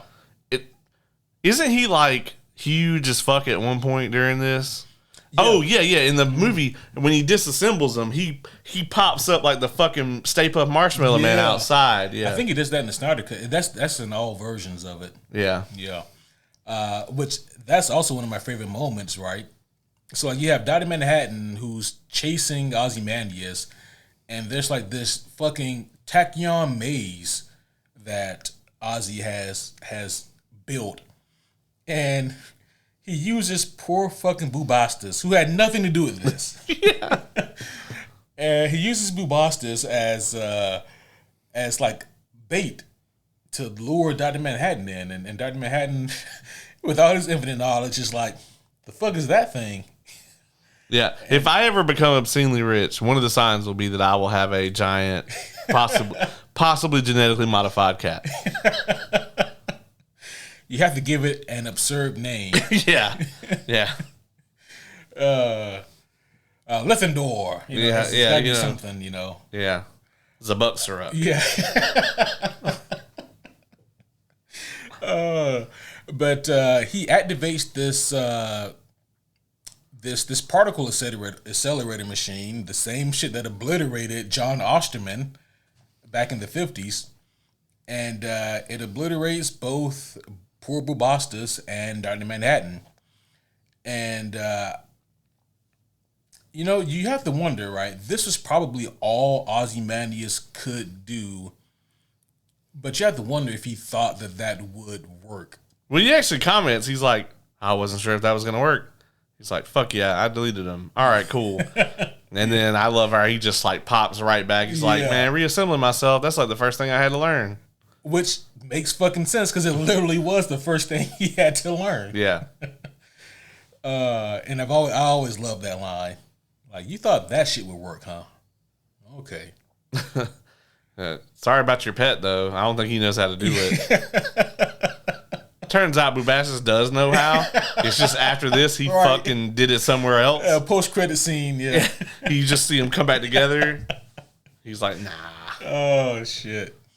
And so now, you know, we get the come down. I mean, it's the squad against Ozzy. And Ozzy's like, don't come a step closer. I have a remote control. And he does. And he turns on the TV, and they get to see the immediate kind of fallout from what's happened. And Ozzy does get the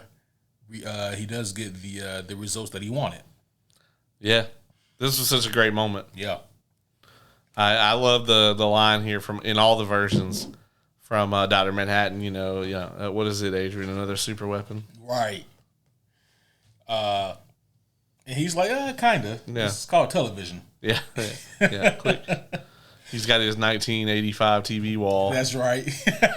You can't be a supervillain and not have a TV wall. That's true. Yeah. Well, the thing is, man, like, you can assemble a nicer TV wall than that right now for like under 10 grand. That's know? True. Back then, though. Yeah, back in 85. Yeah. That was like the first time he was rich. You know, fuck Bubastis. Like, he had a TV wall. Yeah. Yeah. Oh. I need a deleted Alien Resurrection scene where Bubastis stumbles across all the failed attempts to create him. There is a scene that is not in the comic book. It is in the animated movie and in the Snyder Cut. And I think, if nothing else, even for like a diehard Watchmen comic book fan, I wish the scene had been in the book. And that scene is after Ozymandias lays out like his whole plan and whatnot, and everything transpires, and Rorschach has his moment of, well, I'm going to do what I think is right, and he leaves. We all know what happens. Dr. Manhattan goes after him, tells him to stop. Rorschach, he stands 10 toes down. Yeah. Yeah. He ain't budging. Can't whoop my ass. Dr. Manhattan could, in fact, whoop his ass. But I've always loved the line, which is this line is in all versions. What's one more body amongst the Foundation? Yeah, and it's delivered perfectly. Yeah, in all the versions. Yes. Oh, and you see Rorschach say, "Do it," and then he takes the mask off and says it again, and Dr. Manhattan obliges. The scene I'm referring to that is not in the graphic novel is Night Owl is not there to see the death of his friend. Yeah, and I thought that they were going to go that way in this too because it seems to be so faithful to the comic. But I'm glad that they didn't. Yeah. I will say it works the best in the Snyder movie. I guess the reason I think it works better here for me, and the difference is Lori. Like in the animated movie, like she's there to comfort him. In the Snyder cut, it's just Night Owl who's out there. Yeah, she's still inside. Yeah, and then we have to see Night Owl go back in and just continue. Yeah, that's true. Yeah, I just meant like I think the actual like reaction, the immediate reaction to the death, I think plays better in the movie. Yeah, I will say it's paced better here. Yeah, the pacing of all of it works better here, I think. Now you guys may be wondering, all right, so Night Owl, he didn't see Rorschach get obliterated in the graphic novel. Well, what was he doing? I'm glad you fucking asked what he was doing. This motherfucker was taking another nap. Another sex nap. Listen, I'm telling you, it's his weakness, okay? He fights crime, and then he's got to bust one and take a nap. That's it. Like, I'm just saying that the man's he's got to reload. Oh, I mean, goddamn. You know, like, and it wasn't even 12 hours ago you told Rorschach that you guys were friends, and now here you are taking a nap while he's getting obliterated. Lori is really into the original version, which is dick and naps.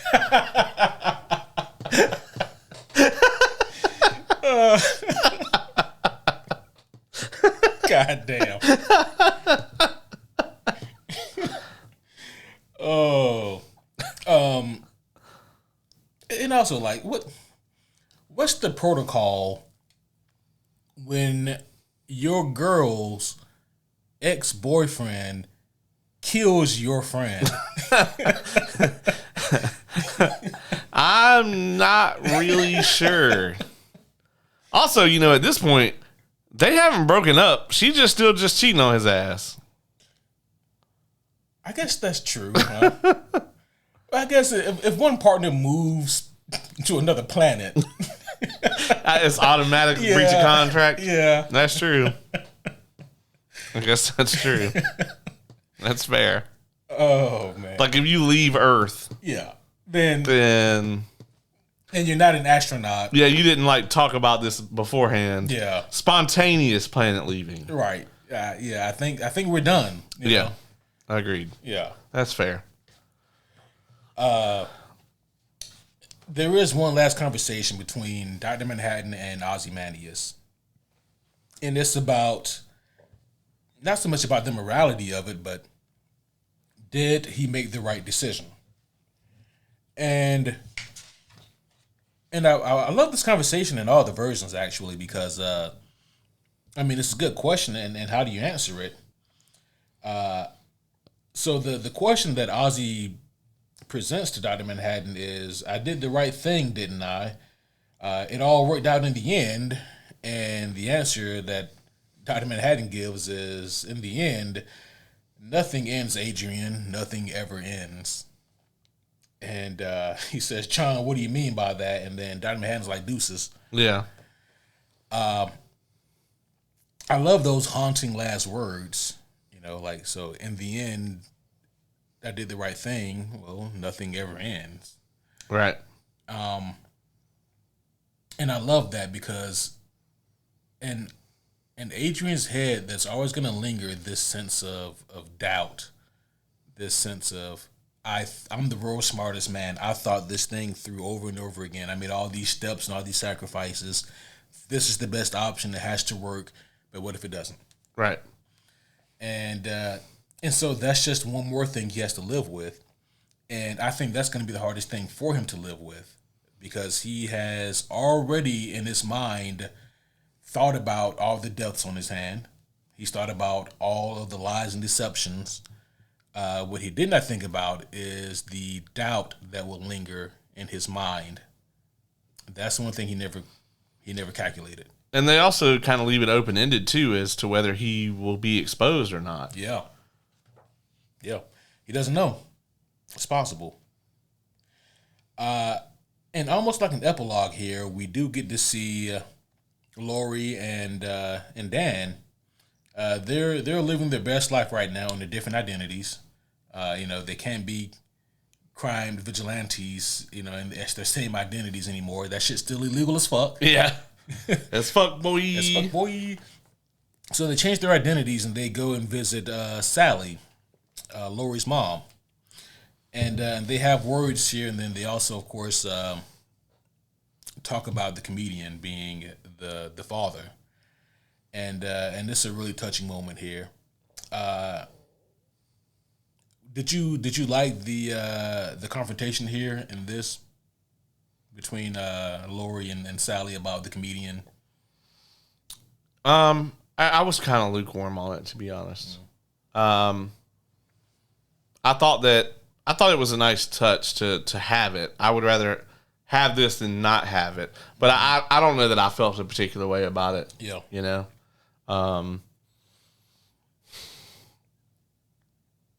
I don't think it's as good as the graphic novel. Yeah. And I can't remember if they ever did this in a version of the live action.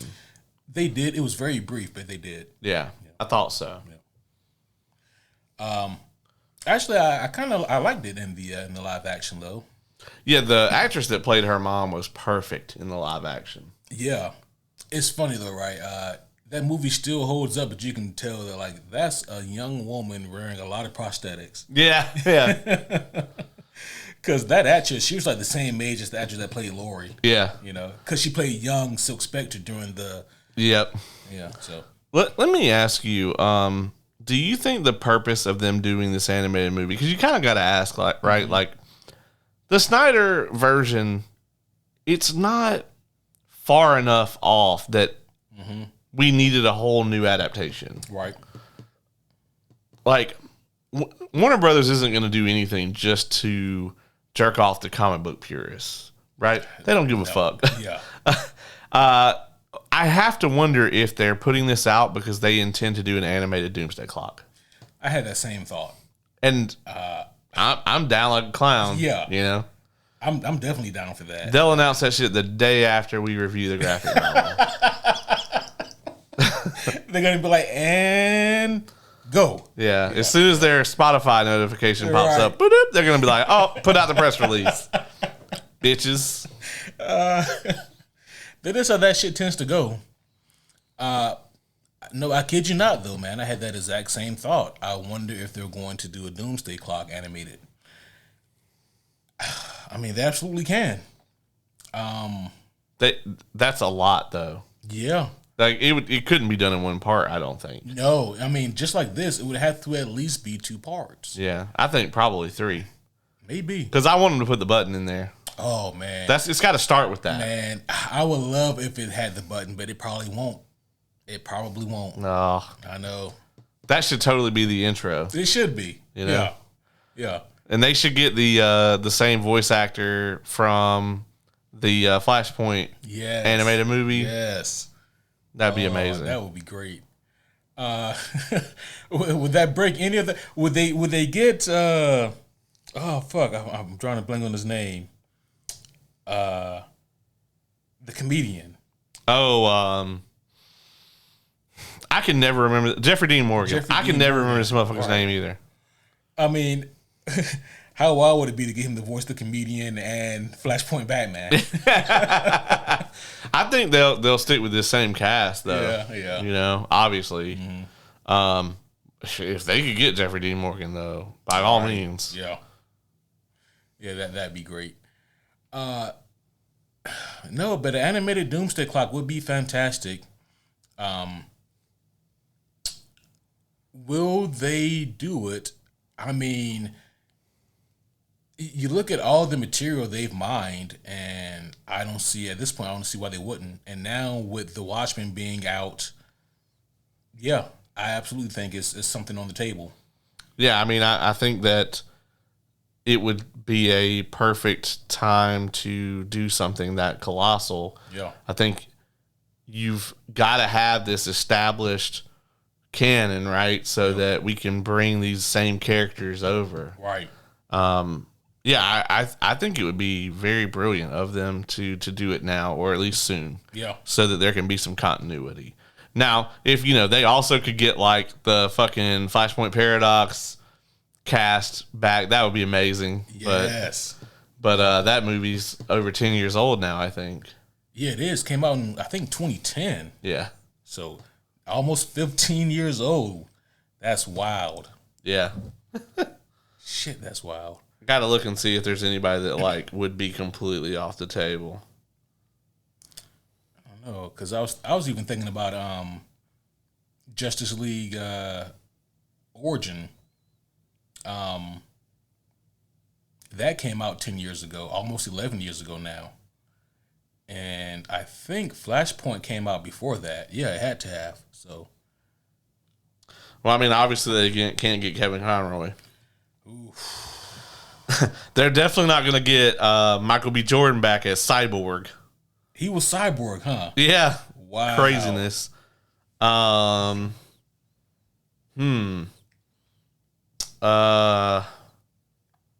Steve Bloom was Lex Luthor. Yeah. Nathan Fillion was Hal Jordan. Ironically. That is really ironic. Jennifer Hale was Iris West in that. Let's see. Who was Superman? Superman. Sam Daly. Okay. Not sure I am super familiar with that. Yeah, I mean, other than Kevin Conroy, I don't see anybody like Ron Perlman was Deathstroke. It's a Class A cast. It is. I mean, they got Cary Elwes for Aquaman. Where do I know him from? He's from Princess Bride. Oh yeah, He's the corrupt ass mayor in Stranger Things. Mm-hmm. Also, Saul. Okay, He's the doctor in that. Yeah, that motherfucker looks so different. I see him in Princess Bride, and it's like everything else just looks like a different person. This is the dude that played Thawne. Oh, It's this guy. he looks like he'd be a psychopath. Yeah, I don't know that I really recognize him from very much else, but yeah, got to get that guy back. Yep. Yeah, I love his voice work as Thawne. Yeah, it was perfect. Yeah. If they can't get him, they could always get the dude that played him in the Flash TV show. He did a great job too. He did. Yeah. That guy played a few roles in that show. Yeah. Only the first one was great though. Yeah. After that, it was just kind of an excuse of like, how can we keep this dude on the show? How can we keep him on the show? Yeah, that's true. Eventually, I think they brought back a different actor to play Reverse Flash. Yeah. And then they put him on like Legends of Tomorrow, I think. Oh, yeah. Boy, that's like going from like being in the main event on Monday Night Raw to being the mid-card match on Collision.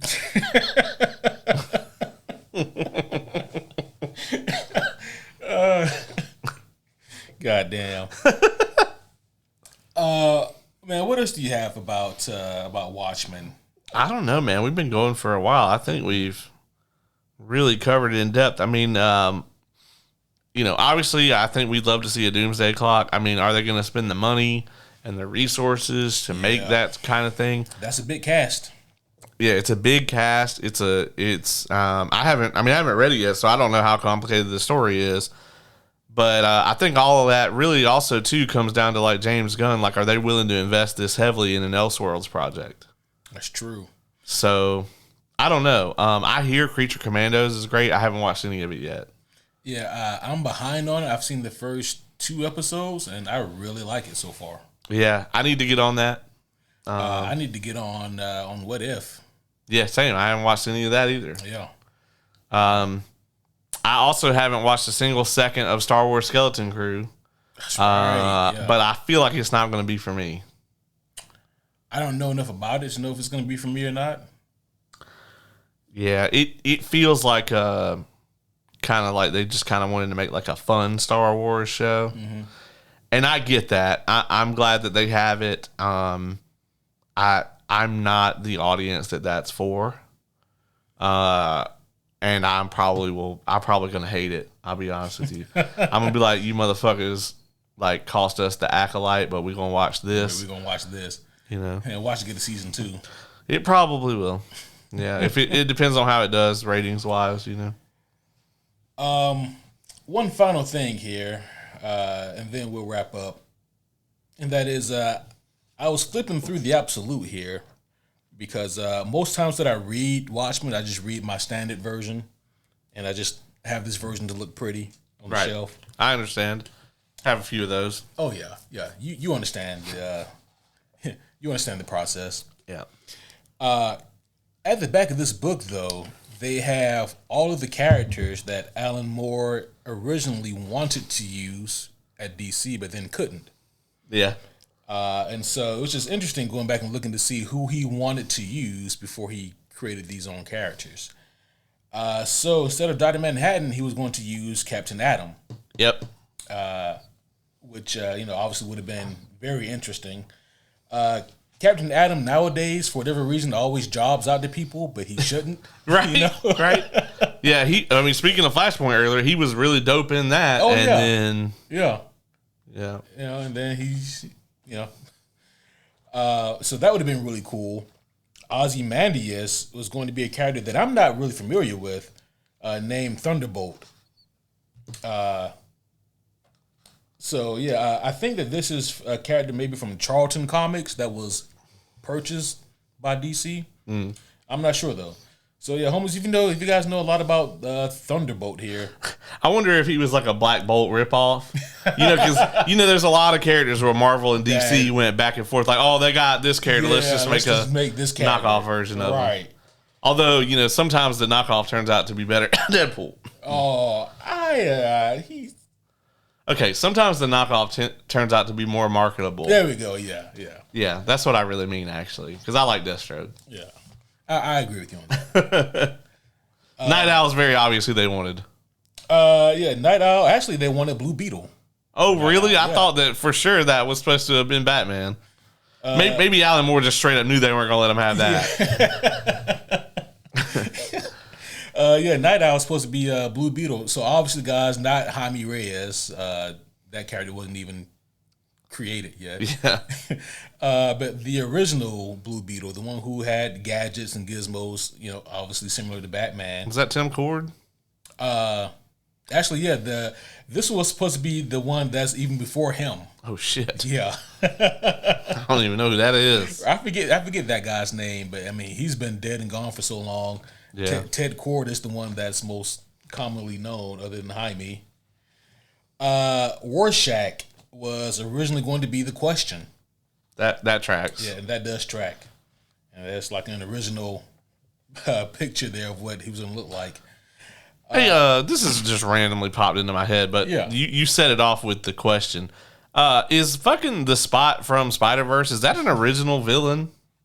No, he's in the comic book. Okay, just not prominent at all. Just not prominent. Okay. Probably because, imagine like you're a comic book writer and you're like, I want to use the Spot. And then you write out a script and then you hand it to the artist and the artist is like, absolutely the fuck not. Yeah, this is a cow. Yeah. It's a cow costume. Yeah. And I like this. I'm not drawing this shit, bro. This is way too complicated. So he punches here, but then the punch comes out over there. Okay. Yeah. No. Yeah, he doesn't get a whole lot of screen time or comic book time. Page time. This was fascinating for me. The comedian was originally going to be Peacemaker. That totally tracks. Yeah. Yeah. I mean, 100%. Oh yeah, it tracks all the way. I just never fucking thought about it. Yeah, I mean, I guess my brain probably made that connection at some point, but not like enough to like be, to go, oh yeah, that would make complete sense. Yeah. Let's see, is there any more? Yeah, Silk Spectre is going to be another character I'm not familiar with called Nightshade. Really had to protect the IP there. But yeah, that's all the characters though that he had originally planned on using, but then for reasons he could not, so he just created all new characters. I just thought that was interesting, of course. But yeah, guys, that is our review of The Watchmen Chapter 2. And ironically, a lot of those characters that he created, instead of using those, are immensely more popular than the characters that he tried to use. Matter of fact, I'd say just about all of them except maybe Comedian. Yeah, I say except maybe Comedian Peacemaker. And that's only very recent. Right. Yeah, that's only by the power of James Gunn. Yeah, like if we go back 4 years, no one knows who Peacemaker is. Yeah. Yeah. If it weren't for James Gunn and John Cena. Right. Yeah, so that is a good point, though. I mean, yeah, none of them are really nowadays all that super popular. And as a matter of fact, I think all of them belong to other companies besides DC, which is maybe why Alan Moore wanted to use them. But then they got purchased by DC and like, oh well. But yeah, guys, that is our review thoughts on Watchmen Chapter 2. Overall, I still really enjoyed this project. But then again, I am a Watchmen fanboy. Did we score the first chapter? I don't think we did. Okay, well, if we didn't score the first one, we should score this one. Yeah, good point. Unless we want to just do that as a whole. As a whole. But I don't know how we would do. Like, as an adaptation, I think it works really well. But it like just as its own thing, I don't know where I would put it. I don't know. I think it's probably about an 8.8 for me. Yeah, I think that's fair, right? Like, I think this movie, more or less, as an adaptation, it comes pretty darn close. There are some things that it has to change, but then there's other little things, little oddities that they change that they don't have to, but yet they do anyway. As like its own entity, right? I think that it's the Watchmen, Right. So either you like it or you don't, as far as that goes. The animation, it took a while for it to really grow on me. I wasn't a huge fan of it in Chapter 1, but by the time I got to Chapter 2, I was invested in the art style. Ironically, there's really not much of a soundtrack to these movies here. Yeah. And I was listening for it, especially for the old Hallelujah scene. I gotta wonder if somebody will make a supercut and add the Snyder movie stuff in. Huh. That'd be interesting. I mean, if I cared, I could do it, but I don't. Yeah. That shit'll get ripped down off of YouTube so fucking fast. Yeah. Well, homies, if you guys have never read the graphic novel, obviously I always recommend it. But if all you have seen now is like the Snyder version and then these two animated movies, I would also recommend you guys go back and rewatch or watch the 2019 television show. I think now having a better understanding of like the squid monster and of Rorschach's temperament and personality, I think that would add a lot of context to like another viewing of the 2019 Watchmen TV show that maybe wasn't quite there before. Agreed. It was really good, really well done. Yeah, absolutely. Yeah. Well, with that being said, guys, we've been going on long enough, and unfortunately, I do have to go to work in the morning. So that's going to be all for this one, guys. But we will see you again very soon. Obviously, once again, the Homies Award is coming up, so please be sure to get your votes in. Again, get those votes in. Vote, damn it. I'll say last year there was a significant delta between us, but I think this year, like, unless we just have hugely different opinions on What If Season 3, I think we're pretty much in the same mindset this year of what we want to win. Yeah. So, but only you can decide. Only you can decide. And again, the link will be in the show notes. So if you haven't voted yet, just click it and put your votes in. I am very curious to see what you guys think this year. I'll go ahead and say this: we know that in terms of movies, I mean, hell, the superhero movies we got this year, you know. We got one good one, all right. Yeah. But in terms of TV shows, that is where things got interesting this year. So, yeah, that's true. When it comes to movies this year, if you don't like musicals or sci-fi, you were kind of fucked. Like, you just had one shining star out of all of them, and I'll be honest, like there's quite a few people that wasn't their cup of tea either, because. Mm-hmm. You know, you kind of have to understand a fuck ton of meta references to really get it, you know? So, yep. It was risky. It made a shit ton of money, though. So That it did. So, homies, do your part to make sure that the Homies Award is another riveting success. And also, keep your eyes open for the Superhero Homies merch store. Get your Superhero Homie swag. It's coming. We'll have that out sometime in early 2025. So it's coming, and trust me, when it does come out, we are not going to let you miss it. Absolutely, that's the goddamn truth.